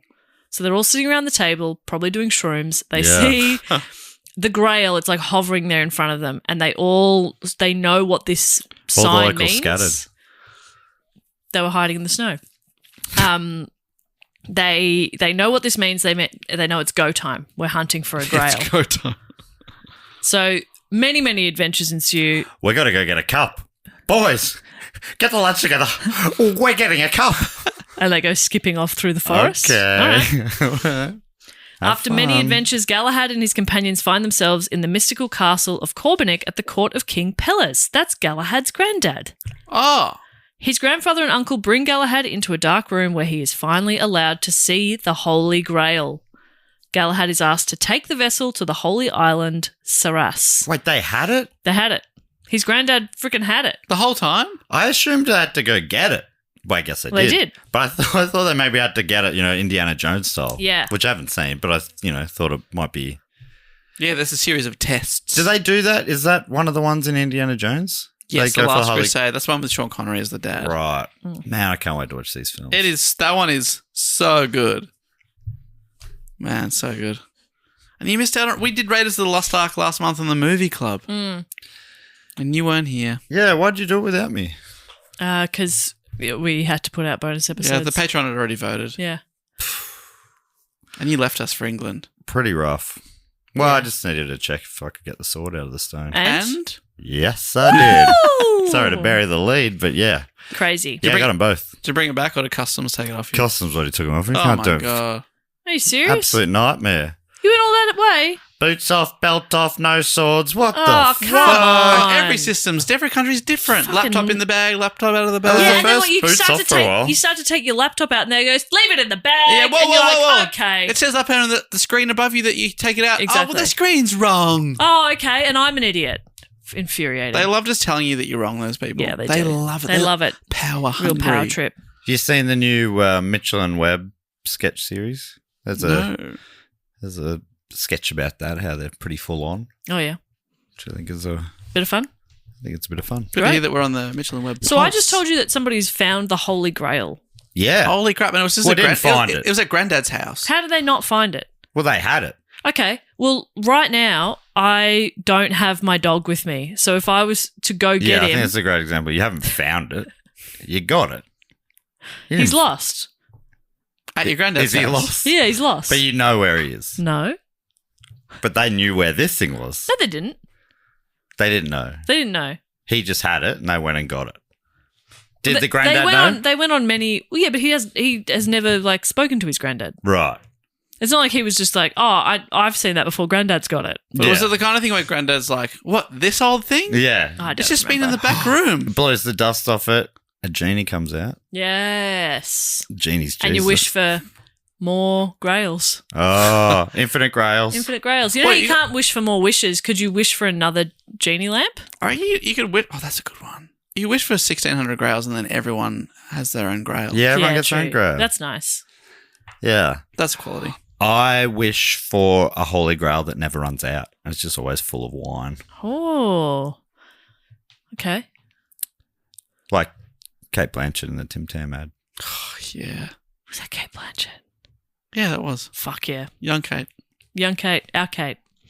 So anyway, he's asked to take the Grail to Saras, and so that he and his buddies, they travel there to the Middle East, where the Grail truly reveals itself to Galahad. In a moment of divine fulfillment, Galahad experiences a glorious rapture, asks for death, and is taken by angels to heaven, leaving the Grail behind. Holy shit. Whoa. What Yeah. a way to go. Yeah. There's something about I think in some stories, other knights like Lancelot, for example, can't see the Grail because he's impure, but Galahad's like this perfect, pure Right. little place that he can see I it. swear it's here, and that he looks like he's miming with a cup. Yeah. And then he floats into space. Yeah. Can he people just- see the angels? the companions that he's with, a couple other knights, see him ascend to heaven. Because is this... It's a strange. I don't really know. Had they changed angels by that stage to be like winged people? Because didn't they originally in the Bible they were like weird multiple-eyed freak shows? Oh, I didn't know that. I think that's right. Wow. And they've morphed over the years in To, the like- popular consciousness to beautiful winged women. Winged women in white robes. Yeah, yeah. Or I don't know if they're beautiful.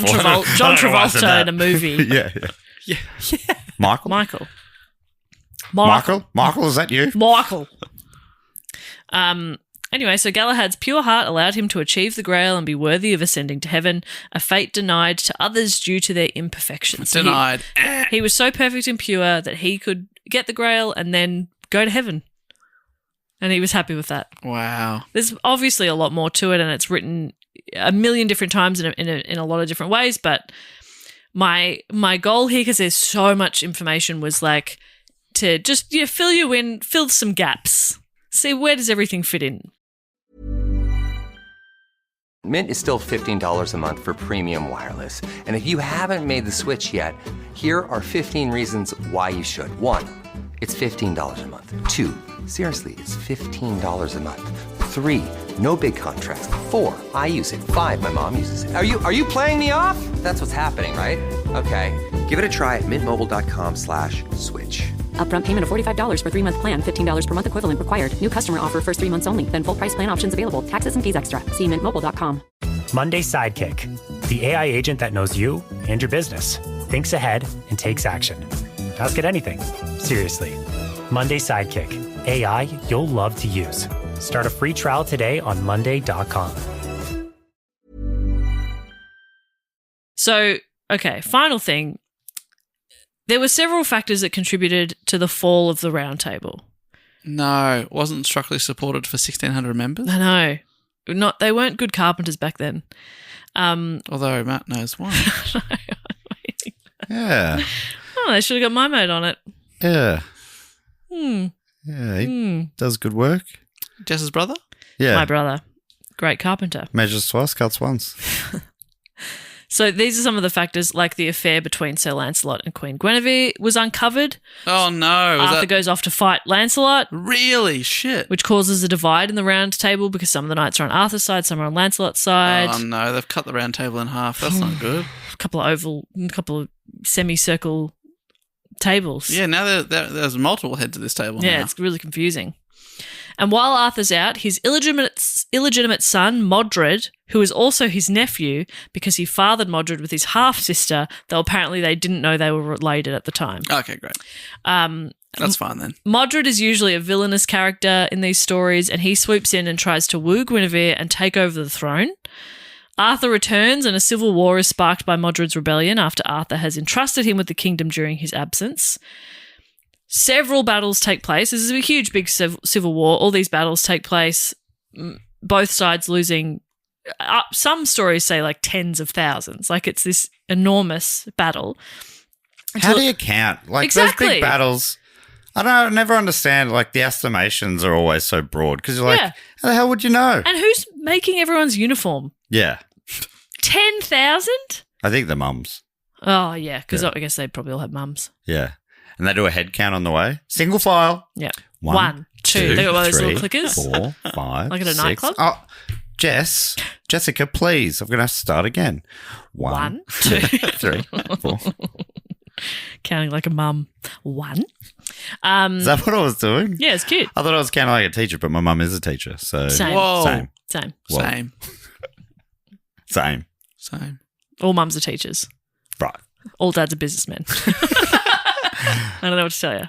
My dad's also a teacher. Yeah, the education business. Okay. Okay. He was a businessman briefly. Do you have though. a briefcase? He did briefly. That's a businessman. Really? Did your dad ever have a briefcase? No, I'm more of a satchel kind of guy. Oh, well, that's a modern briefcase. Yeah, it's what I'd call a soft briefcase. Yeah, soft briefcase. A floppy case. My dad had a hard case. Yeah.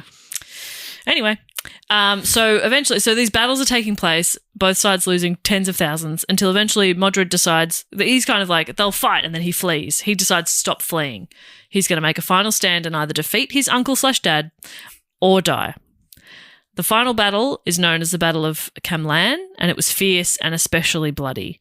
Eventually, Arthur took a detachment of his men and pushed through to part of the battlefield where he knew that Modred himself was. Thomas Mallory's La Morte d'Arthur features the now iconic scene where the two meet on foot as Arthur charges Modred and runs a spear through him. Whoa. With the last of his strength, Modred impales himself even further to come within striking distance and lands a mortal blow with his sword to Arthur's head. That's badass. That's pretty badass. Was that in any of the movies that you saw? Because that's I run you through, sir. Something like that. That seems like the kind of thing they'd say. Yeah. But then he just like That was exciting. I feel like you think I'm taking the piss, but that was really exciting. You kind of disappeared for a sec. I was like, whoa, that was fun. But I don't think so. I run you through, sir? I haven't. I don't think I've heard of Modra before, apart from Tony Modra, Modred. the flashy, high-flying Adelaide Crow. Yeah. Nicknamed Godra. Oh, that's good. That is good. God, that that's needs good. no Now that is workshopping. good. Yeah. That is perfection. New name in the group chat. No, Mr. Anal's perfect. Mr. Adel. So Arthur has killed Modred, but Modred has very, very badly wounded Arthur. Oh, by stabbing himself so he can just get closer and closer and closer, and then that is so badass. You've really got to want to kill someone, don't you? Because you're like, wow, I'm going to die, so I don't really... This hurts a lot. Yeah, the benefit of this was But you're killing already him. impaled. Would it hurt to be more impaled? Well, I don't know. But once you're already dying, is he thinking it's like a righteous thing to kill Arthur? I don't know. He's a villain. Well, they're mortal enemies. Yeah. Yeah, so as Arthur... Even though it's his dad. His dad/uncle. As Arthur lies dying, he commands his loyal knight, Sir Bedivere, to return his legendary sword Excalibur to the Lady of the Lake. Chuck it in. Just pivot back in the Chuck lake, that mate. Trying to get a Would you? refund. Oi! Is that this? The receipt obviously is very wet still from when you gave it to me. It's what, the ink has run. But you remember me. Remember me? Come on. Come on. Lady of the Lake, remember me? Remember me? Yeah, I was the one who got Excalibur. How many of these? I got Excalibur. You don't give out an Excalibur every day, do you? Come on, mate. You Come on, gotta remember you gotta remember get me? Excalibur too. And she'd be like, I didn't give it to you. I gave it to Arthur. Well, fuck. Oh, gee. Fucking got me there. Oh, gee. Yeah, okay, but Thanks he's a lot. Gee, dead. Lance a lot. Oh, gee, Oh, Lance gee, a Lance a lot. lot. Oh, that's funny to 3 or 4 people, I reckon. Oh, Lance a lot. We're three of them. Yeah. Yeah. Oh, gee, Lance Lance a a lot. lot. So after the battle, Arthur's body is placed on a boat and taken to the mystical Isle of Avalon, where he's expected to be healed. Avalon Airport. Avalon Airport. Just like the airport, Avalon is a legendary magical island. In the middle of nowhere. Again, first mentioned by Geoffrey of Monmouth, and that's where Excalibur was forged. It's often called the Island of Apples, and it was ruled by the enchantress Morgan Le Fay, who is King Arthur's half-sister and Modred's mum. Oh, okay. Confusing. And Yes. it served as a place of healing, magic, and the other world. Avalon. And this lends itself to the motif that occurs throughout a lot of the tellings of the story, which is that Arthur didn't die Oh, and will one day return in the role of a messiah to save his people. gotcha. Are we still waiting? Or has he come? Yes, it is. We are still waiting, but any day now. And we're thinking his people are the Welsh. Yeah. Or they don't call themselves the Welsh. They call themselves... Welsh don't call themselves Welsh. No. Mm-hmm. Welsh means... I think Welsh means foreigner in like... Yes, yeah, you're absolutely right. So their word is... It's spelled like Yes. C-R-Y-M. It's Cymru. Cymru. Cymru, yes. You are absolutely And correct that they don't. Because they were the Britons or whatever, and they got pushed into where they are now. They used to be spread all across the island. Yeah. And then the Normans came over and the Vikings. The Normans, like Dave calls them the Normals, because that's his people. He's so French, this guy. So He's French. so French. Le normal. Oh. I am a normal little boy. Okay, I'm nearly done. I've got like 2 paragraphs. I won't let you get through them. I'm aware. So from the Smithsonian, just to wrap it up, there's something in the Arthur legend for everyone, says Leah Tether, a professor of medieval studies at Bristol University and former president of the British branch of the International Arthurian Society, which regularly brings together scholars and other enthusiasts interested in Arthurian literature. The story of King Arthur, she says, has got flawed characters with whom we can empathise, quests to achieve impossible goals, and an adaptable storyline that fits the socio-political landscape of the time. It's a very deep and complex story because it was written about at different times over hundreds of years and is still being adapted for stage and screen. So yeah, like I said, I was going for like the general story and the big parts of it, the most famous parts. But I'm sure if you're a big King Arthur fan, you'd be like, oh, you didn't tell this particular story, and because there's millions. But there is, like I mentioned, list of works based on Arthurian legends, and they're like you just scroll forever, and I haven't even gotten to TV yet. Like That's a big list. It's a huge list. There's so much stuff. I mean, there was that Merlin TV series. There was yeah, there's so much writing on it. You know, there's a guy in England who claims to be the reincarnation of Arthur. Wow. And he leads a bit of a crew, and they go to this Stonehenge. They see that as a sacred site. Right. It was in the news a few times. Oh, I didn't know. Yeah. Does he look like I'm imagining? Yeah, I think like so. He looks a bit But old. He looks old-timey. I think he was an army vet. Medieval. And now he's a bikie. Okay. But, okay. he's on a steel horse he rides, so to speak, Sure. Dead or alive? Yeah. Still horsey ride.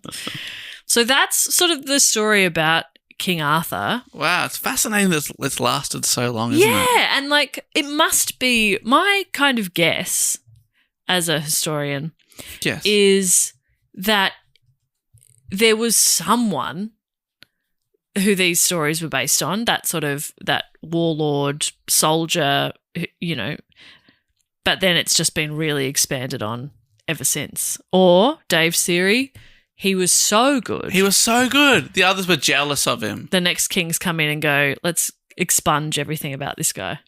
Yep. Is that the right word? Expunge? Yeah, reckon, totally. yeah. Expunge, Expunge erase. Yes, redact. It's Arthur Erasure. Yes, it's Arthur Erasure, and we will not stand for it. I won't stand for it. As the first and only podcast to talk about King Arthur. So this guy who says he is Arthur now was born John Timothy Rothwell, but is now officially Arthur Uther Pendragon, and he's a neo-Druid leader. There you go. Right, and Self-declared reincarnation of King Arthur. Self-declared. A name he also goes by. Oh, he'll answer to King Arthur. He'll answer to King Arthur. So if he does a fish and chip shop order, King Yeah. Arthur, Yep. King Arthur flake, Yep. flake small chips, Minimum chips. King Arthur. Okay, Yeah. Great. that makes sense. He does look like I was imagining. Yeah, that's the right vibe. Here's, There you go. Here's him in his robes. I mean, I would love to know what it would be like if Geoffrey of Monmouth, over 1,000 years later, wow, he's very robe heavy Yes. there. Over 1,000 years later, if Geoffrey of Monmouth would be like, yeah, that's about right. Like, Yeah. or he'd be like, holy shit, people are still talking Well, about and this. it's hard to know how, like, it's hard to know what Geoffrey of Monmouth's kind of intention was. Whether he was just like, yeah, so I've got this and this, so that must be what that is. Or whether he was like, and then, like he's just having fun I'm an making entertainer. it up. Yeah. Yes. What he's writing was like, he was writing a historical text. So he must have thought at least a bit of this was. I mean, 1,000 years later, there's someone who thinks he is that guy. Yeah. So people do believe things. yes. They get very into them. People do believe things. Yeah. You can't argue with him on that. And it does, people are trying to bury the truth. Yeah. You're Good redact. luck. Yeah. Here's a picture of an angel. Oh, cherub angel. Nope, I don't enjoy that at That all. looks more like a spider. I prefer John Lots Travolta of wings. in a trench coat. It's very wing heavy. Very wing heavy. Very wing Very heavy. wing heavy spider. Wow, Bob. You took us on a journey there. That's great. That's A wild ride. That's a very interesting tale, and thank you for distilling it because it is very difficult It's so to much. break into that when it's been going for 1,000 years, and there's like millions and millions of adaptations. Exactly. Like at least thousands of different writers have written versions of the story, and then that's been picked up, and that element has now been put in the canon, and so it's huge. Is there anyone anywhere near reputable who believes there's a bit of truth in it? I think it's still something historians are kind of discussing and debating a little bit, but I'm not really sure. Yeah. In David Mitchell's book about the King's Unruly, he was like pretty clear that it's not. He's like wasn't a real person. He's like, yeah. If you really want, he could have been based on one of these kings. He wasn't. You know, Yeah, that's sort of But if saying. you want to clutch if to you it, want, sure. yeah. But maybe it's more fun that he's fictional because then you can give him all these attributes that are superhuman because He isn't human. He's not Tell you real. what, in Guy Ritchie's film, the Excalibur is powerful. Whoa. It like lights up. Like and a it goes- lightsaber. It makes it go when everyone just goes, whoa. Whoa. Yeah, it's crazy, man. Whoa. Yeah. Dude, that sounds sick. It is sick, actually. Do that for Movie Club. Okay. That sounds freaking sick. It's actually really badass. It has made me want to rewatch Monty Python. Yes. Man, That's probably the one we do for Movie Club, maybe. But then we just sit here being like, and that bit was pretty funny, wasn't Yeah. it? What about when they said that bit and sort of badly quoted? I haven't seen Okay. Holy Grail for ages. Yeah, It's neither. It's my favourite one. Yeah, that or Life of Brian, they're the two, aren't Yeah, I they? was going to say Life of Brian's probably my number one. King Arthur Legend of the Sword is the one you're talking about, yeah. 2017. Wow. Jude Law's in it. Yes. Fuck yeah. Maybe Eric he- Banner's in it. Who's Eric play? He plays Uther. Really? Wow. He's Uther and is Jude Law like, is he maybe Modra? He's King Vortigern, and David Beckham is in it. Yeah, Who's Specs small, play? very small part. He plays Trigger. So that's fun. Yes. Hello, I'm Trigger. Hello, I'm Trigger. Etc. Anyway, let's move on. Well, that brings us to everyone's favourite section of the show. Can you believe that? Whoa. Yeah. I can actually, yeah. And I know a lot of people just start here and then decide whether or not they want to go back and listen to the other bit. And fair enough. You're right to do that. And to those, I say welcome to the show. This is where we thank some of our great supporters. If you want to be one of these supporters, go to patreon.com/2gonepod, which is linked in the show notes. And then you can get involved on a bunch of different levels there, different rewards. I mean, it's a weird way to put it, but I guess that's what it is. Dave will explain further. Over to you, Dave. Oh, we got so many things. Bonus episodes 4 per month, including our Dungeons & Dragons campaign. We do one report a month. We do some quizzes. We do our movie club, which this month we have watched Palm Springs. God, spoiler, I loved it. Anyway. Oh, okay. And, Okay. Great. Well, now we never just fucking record Yeah, that. we haven't recorded it yet, Yeah, Dave. great. all right, spoiler, I hated it. Oh, Okay, well, what? that's confusing. Well, now I Spoiler. don't want to record it. All right, Yeah. all right, spoiler, I didn't even watch it. Take your pick. And Ooh, well, that's can very also- unprofessional. hear about live shows before anyone else. Get discount tickets. We are touring Australia and New Zealand still, and we are hoping to see you there. You can get a big discount on tickets if you are part of the Patreon group. Yeah, which is also the Facebook group we have, which is And so we, nice. and we organise catch-ups and stuff like the Patrons before the Cheerful Earful Festival. We did a tours of the studios. They came in here. They were right here where we are now. They were breathing this air. Someone sat in your chair, Jess, and took a photo, and I said, "You're Jess Perkins," and they said, Oh, which chair do you sit in then? I'd like to change. so they said, "Yeah, she's the best one." Yeah, I was like, "Yeah," and I backed away slowly. Because a person like that is not stable. yeah, that's You never know what they're going to do. That's dangerous. Whoa. So one of the other things is you get shout-outs and whatnot, depending on the level. On the Sydney Scheinberg Deluxe Memorial level, which is one of the higher levels, you get to give us a fact, a quote, or question in a section of the show we call Fact, Quote, or Question, which has a jingle go something like this. Fact, quote, or question. Always remembers the thing. Always remembers the sing. Shing. Shing. Shing, shing, shing. Always remembers the showing. Showing. Dwayne's World. And the way this one Dwayne's works, World. the way this one works is if you give us, if you're on the Sydney Scheinberg level, you get to give us a fact, a quote, or a question, or a brag, or a suggestion, or really whatever you like. You also get to give yourself a title. And yeah, we just read 3 out each week. And you get to keep giving them to us. Keep giving them. Some people are prolific in the fact, quote, or question. Others, not so much. If you're in the Sydney Scheinberg level, why don't you stop whatever you're doing right now? Click on that link that I would have sent you in your DMs, and give us your thoughts. Yeah. We want to hear from you. We want to hear from you. Yes.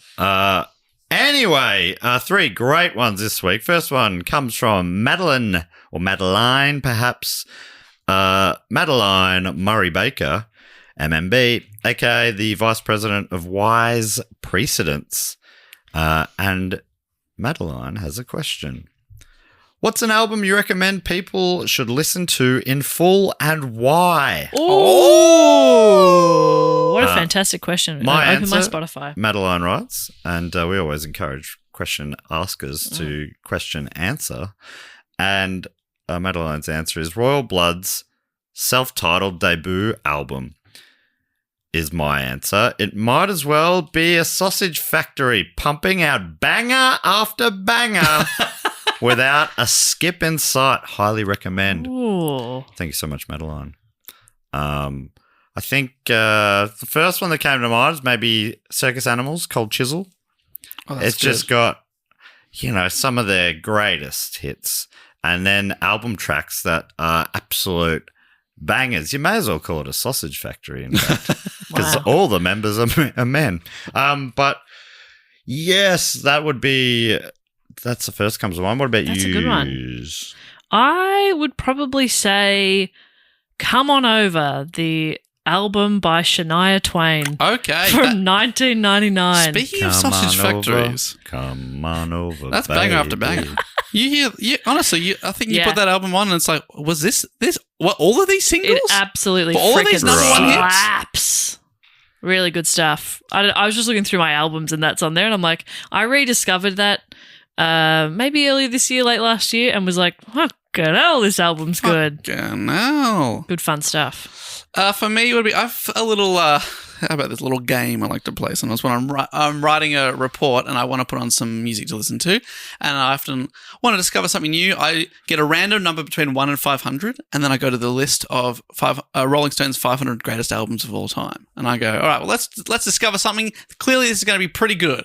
And the one that I listened to most recently that I've had on rotation for the last couple of weeks is the Elvis Costello album This Year's Model. And it's awesome. I've never given Elvis Costello a real go before. Wow. And it's punky, it's pre-new wave, and I got to tell you, it's a real sausage factory on there. Okay. I love that game. What a great way of discovering you discover new like stuff. sometimes you put on country, then you'll have a rap album will come on, and then some sort of 60s thing, like maybe by a band you've barely heard of. Yeah. You're like, oh, this is cool. Yeah, it's That's fun. awesome. Love that. Great question too. Great question. Yeah, great question. I just think, it's so many good ones. I've just, of course. Rust Never Sleeps, Neil Young and Crazy Horse is another one that is Oh, that's great. cover to cover bangers. And mostly live too, right? Yeah. Awesome. Man, it's a great question. I'll be thinking about that. Yeah, maybe we should, Madeline, if you're in the Facebook group, you should pose that in there. Love to see a bit of a Love to see that list. thread going. Totally. Thank you so much for that question.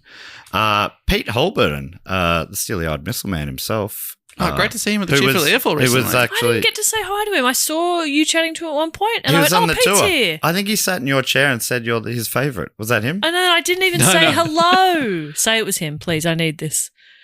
He heavily implied you're his favourite. Okay, We great. started at the tart shop, Sweet Nada, across the road. And yeah. Who opened just for you? He opened just for us on the Sunday, which is very nice. That's very nice. Nice man. Nice man. Nice coffees, nice tarts. Yep. Nice mustache. Oh, fantastic. Mm. Great twirl. Don't mind of a if I do. Now, Pete's title is Wannabe Steely-Eyed Missile Man. Get that wannabe out of Okay. here. Get wanna out be of there, about it. Pete. We won't stand for it. Pete's offering a fact, writing, Hi, legends. Hi, Pete. I know plenty of people in power promote their pets, but this tickled me. Thailand's King Rama X, probably the 10th, made his dog an officer in the Royal Thai Air Force, making it Air Chief Marshal Fufu. Hope you're all well. Bring on block, Pete. Well, Pete. You're in it. We're in it, baby. We're in. We're Okay. knee deep. Dave, you're Prime Minister. What job are you giving Humphrey? Oh, great one. Probably, which is probably how he'd say it. Treasurer. Treasurer. In charge of all the money. Treasurer Humphrey. Yeah. We have a bit at our house where, Goose is the treasurer, and he keeps wanting to allocate more money to treats. Ours is Humphrey is head of security at our house. Oh, I like that. Humphrey's the name. Is Humphrey one of the Yes Minister names? Characters? I don't remember. Right. It sounds appropriate. It does. Sir Humphrey Appleby. Oh, that's good. Yeah, old school pompous English. Love it. So you were thinking that you would also be treasurer for Goose, or if you were the PM? Yeah, couldn't really trust him with much. Probably don't give him the money then. Okay. What is he good at? I think Goose would be a really good, I sometimes say he'd be just a supervisor of some kind because he loves to just oversee. He loves to just watch what you're doing. Yeah. You know? Not sure. Maybe.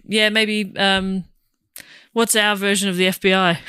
The ACO. He'd be an ASIO for sure. ASIO agent. Just watching. He's always lurking and watching. Okay.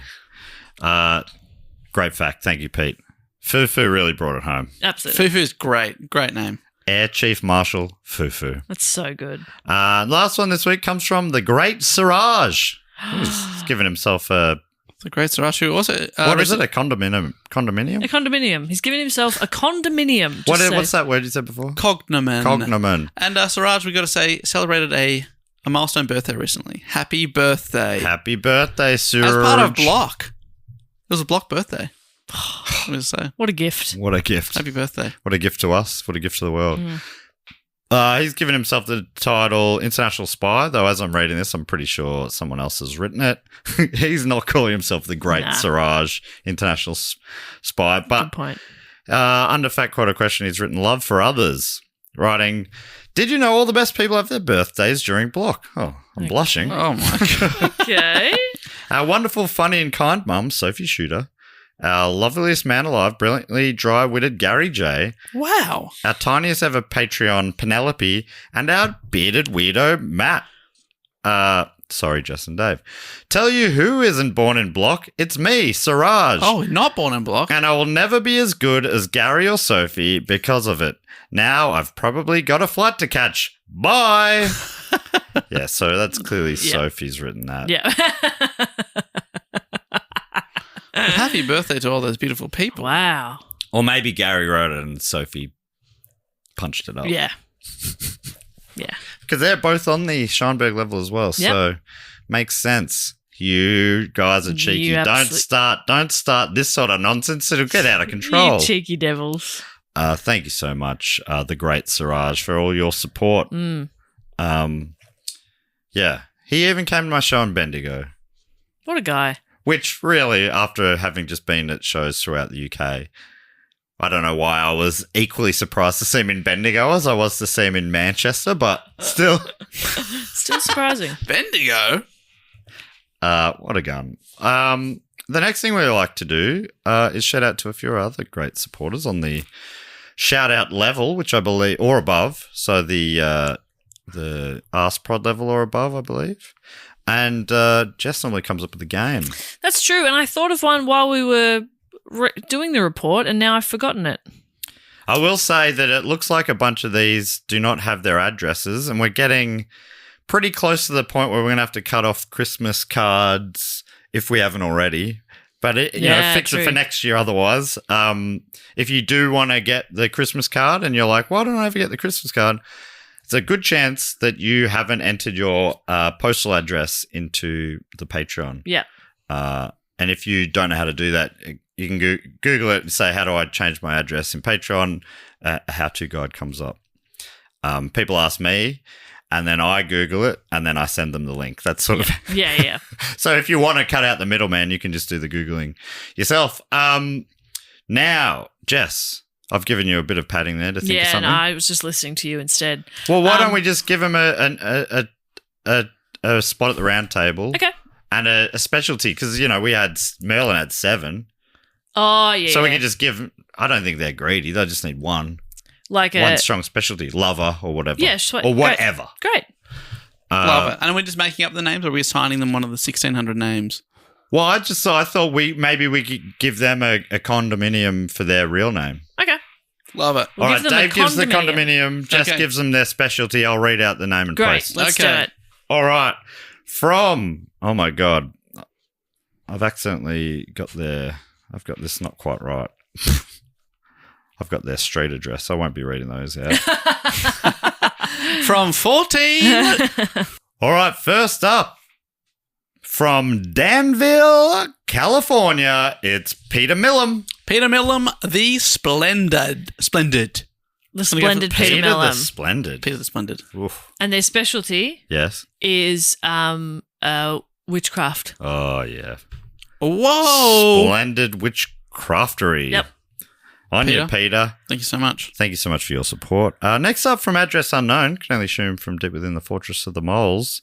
Surname based on the email address, looks like it starts with a T, but the only name given is Amy. Oh, Amy the Dangerous. Ooh. Specializes in, what's that weapon that's a spiky ball on a stick? Oh, mace. Like A a mace. mace. Yeah, or, is that the one or is flail? I get the two of them confused. There's one's on a chain. Oh. But you're thinking about just, it's on the end of a big pole. Oh, no, I was thinking like a chain, like she could whip it around, kind of. That might be the flail. And Flail. I think that is fucking Great. cool. Love that. Flail. Flail is fun. So is that where the term flail about comes from? You get hit with one of those, you're flailing. Fantastic. Whoa, that's sick. Amy, that's badass. Next up from Aarhus in Aarhus. maybe Denmark, DK. Or Donkey Kong, maybe. Surname beginning with C. It's Gabe. Known as Punk Rock Gabe. Oh, Punk Rock Gabe specializes in sick guitar riffs. Like those three. Do you reckon DK is Denmark, Dave? Yeah, let me look up where that is just to triple check. City in Denmark. Next up from... Second largest city. Wow. There you go. Out of... So now- close. From Address Unknown, can only assume from deep within the Fortress of the Moles. Thank you so much to Jazz Oz. Jez Oz the Hungry. Ooh, the Hungry. Perfect, because they're the Round Table's chef. Oh. Merci beaucoup. From Berlin in CI. What would CI be? I would have assumed that was going to be in that's in Côte d'Ivoire. Oh, Cote d'Ivoire. Côte d'Ivoire.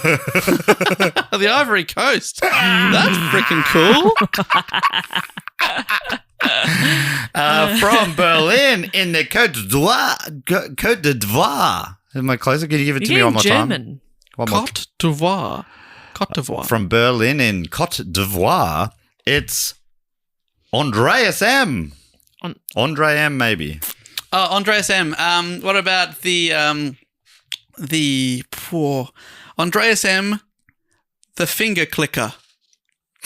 Jesus. Yes. No, I just, when you started saying finger, I was like, where are where we are we going for that? going? Finger clicker. And they're Yeah. finger Yes. clicking good. And their specialty is being rude to rate waiters. Yeah, come over here. Come over here.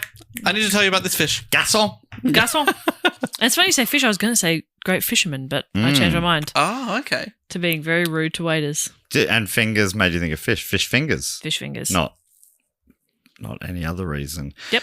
Again, from Address Unknown. Again, another mole person. We Wow. got to assume. Thank you so much to Kylie Oldroyd. Kylie Oldroyd, aka the Big Toot.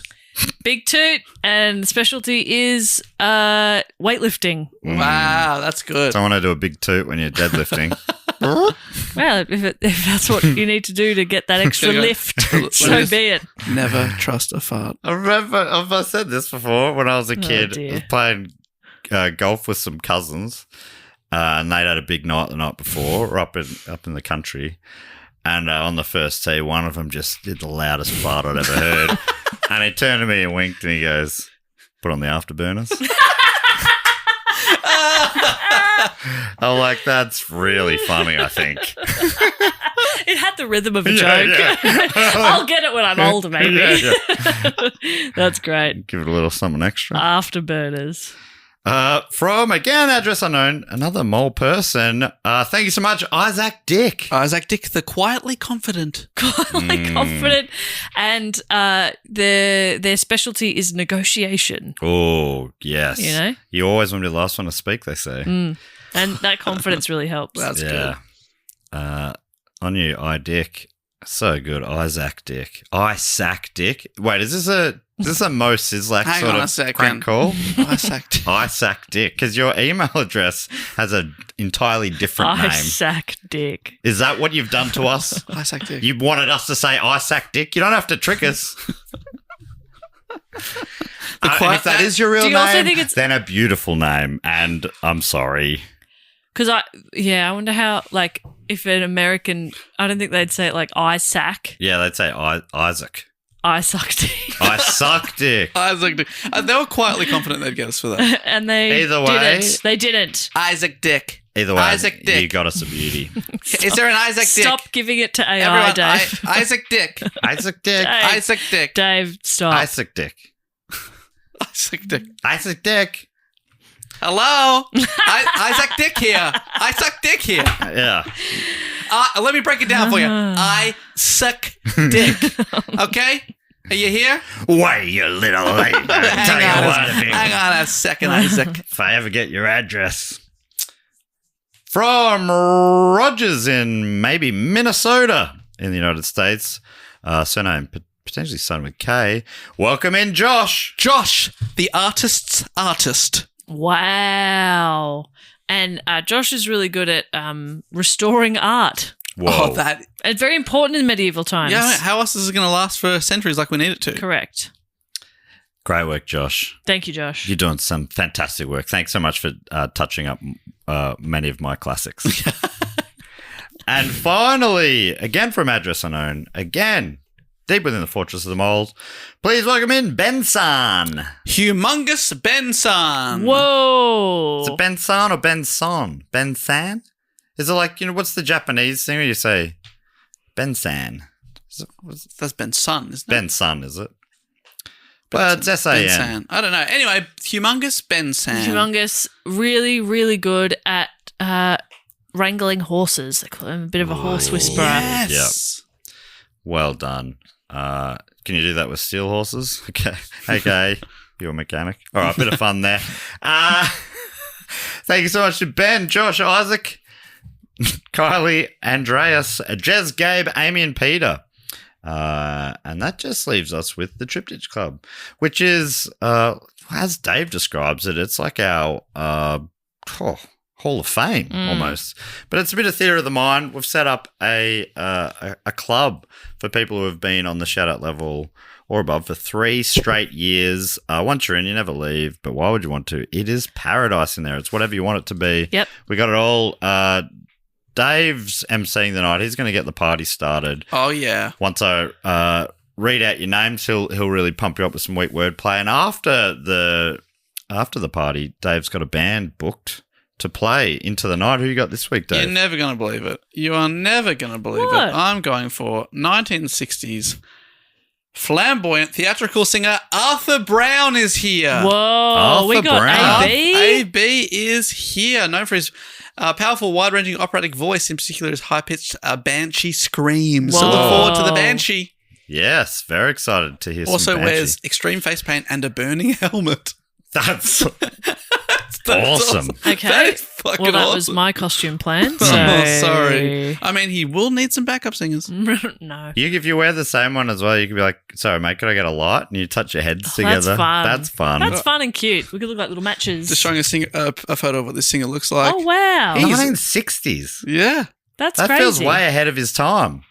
It's like, he's got a full Olympic cauldron on his head. That's how I describe it. wild. It's so tall.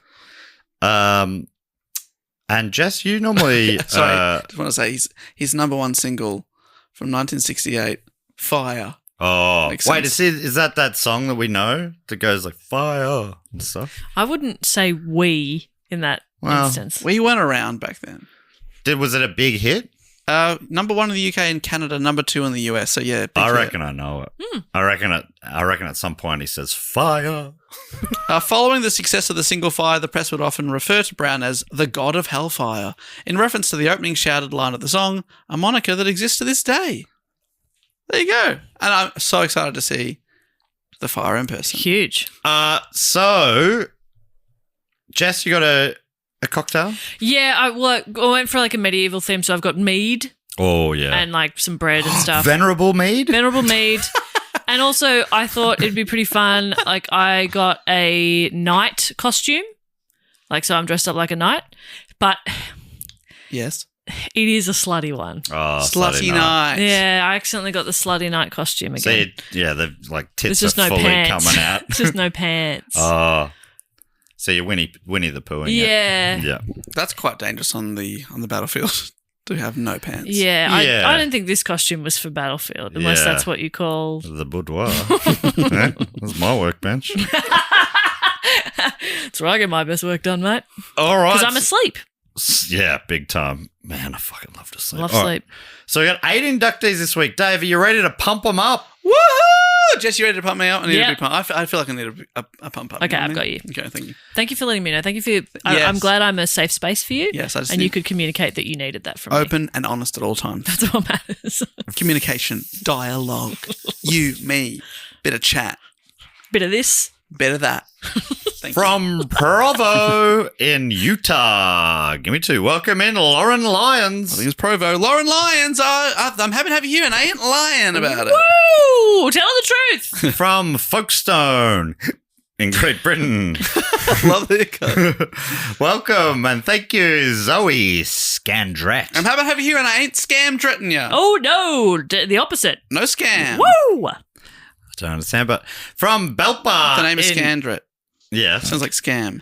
Oh. I'm not scamming you. Oh, okay. Yeah. It sort of sounds like scam, I guess. Okay. From Belpa. It's one letter different. It is one letter different. Well, then there's all of Dret as well, but it's quite a bit different. Jesus but- Christ. From Belpa in Great Britain, welcome in Guy Steamson. The night just got a little steamson-y, am I right? Oh, it's humid. See, that works better. Thank you. Somehow. We don't need live notes. From Lincoln, also in Great Britain, welcome in Hardy the Cat Matuzeski. Matuzeski the cat, I hardly knew ye. Hey. From Nass in Ireland, welcome in Jean Temple. When I go to pray, I go to the Gene Temple. Yeah. Forgive me, Father. From Cullompton in Great Britain and Devon, I believe, where they do scones right. It's Rebecca Lee. Welcome in. More like Rebecca, free my mind. Woo! From Seattle in Washington, welcome in Mason Waller. Well, I'm not going to waller. I was going to say Waller. I'm not going to waller around in my own crapulence when you're here, Mason. Yeah, Mason. And finally, from Thornbury, just up the road here in Melbourne, welcome in Millie Grieve Putland. I ain't grieving because Millie's here. Yeah, I'm celebrating. Welcome in Millie, Mason, Rebecca, Jean, Hardy, Guys, Zoe and Lauren. What a fantastic batch of names. Make yourselves at home. Grab yourself a mead and get ready. And don't look at my legs. Yeah. And don't get that alcohol too close to our musical act tonight. Yeah. But get ready Yeah. to have fun. Get ready for Arthur Brown. Yes. Now, Jess, do we have to tell anyone anything before we go? Just that we love them so much and that they can suggest a topic. Can I do this to the camera? Yep. Probably have to get the microphone on. That's all right. Yeah, I did. Oh, good. Sorry. That's sorry, why I sorry. said, can I do this? And I said yes. Well, don't say yes because then it'll go back to you. How about this? Does that look like a heart? What about this? What about this? You played with my heart, got lost in the game. And they can find us on social media at Do Go On Pod, Do Go On Podcast on TikTok. And our website is dogoonpod.com. Dave, boot this baby Thanks home. so much for giving me that space. Yeah. Oh, baby. Don't forget, we are on tour at the end of this month. We're in Canberra. That one's sold out, but there are still some tickets for the next night, Saturday, November the 1st in Sydney. We would love to see you there. And then we've got shows in Adelaide, almost sold out. Perth, that's sold out. We put on an extra show. Then we're in Auckland and Wellington, also with extra shows. And Brisbane, also with an extra show. Thank What you so the much heck? for selling out our shows. Crazy. But if you can't see us there, you will see us here next week. Thank you so much. And until then, also thank you. We love you, Block. Goodbye. Laters, happy block. Bye. Laters. I said that? Yeah. Great.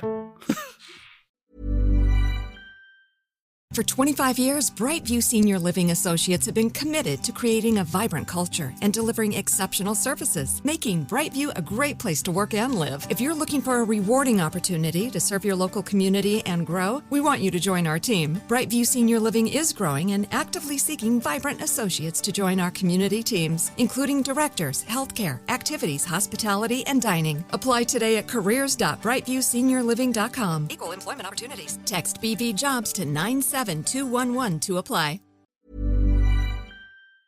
Don't forget to sign up to our tour mailing list so we know where in the world you are and we can come and tell you when we're coming there. Wherever we go, we always hear 6 months later, oh, you should come to Manchester. We were just in Manchester. We were just there, but this way you'll never miss out. And don't forget to sign up, go to our Instagram, click our link tree. Very, very easy.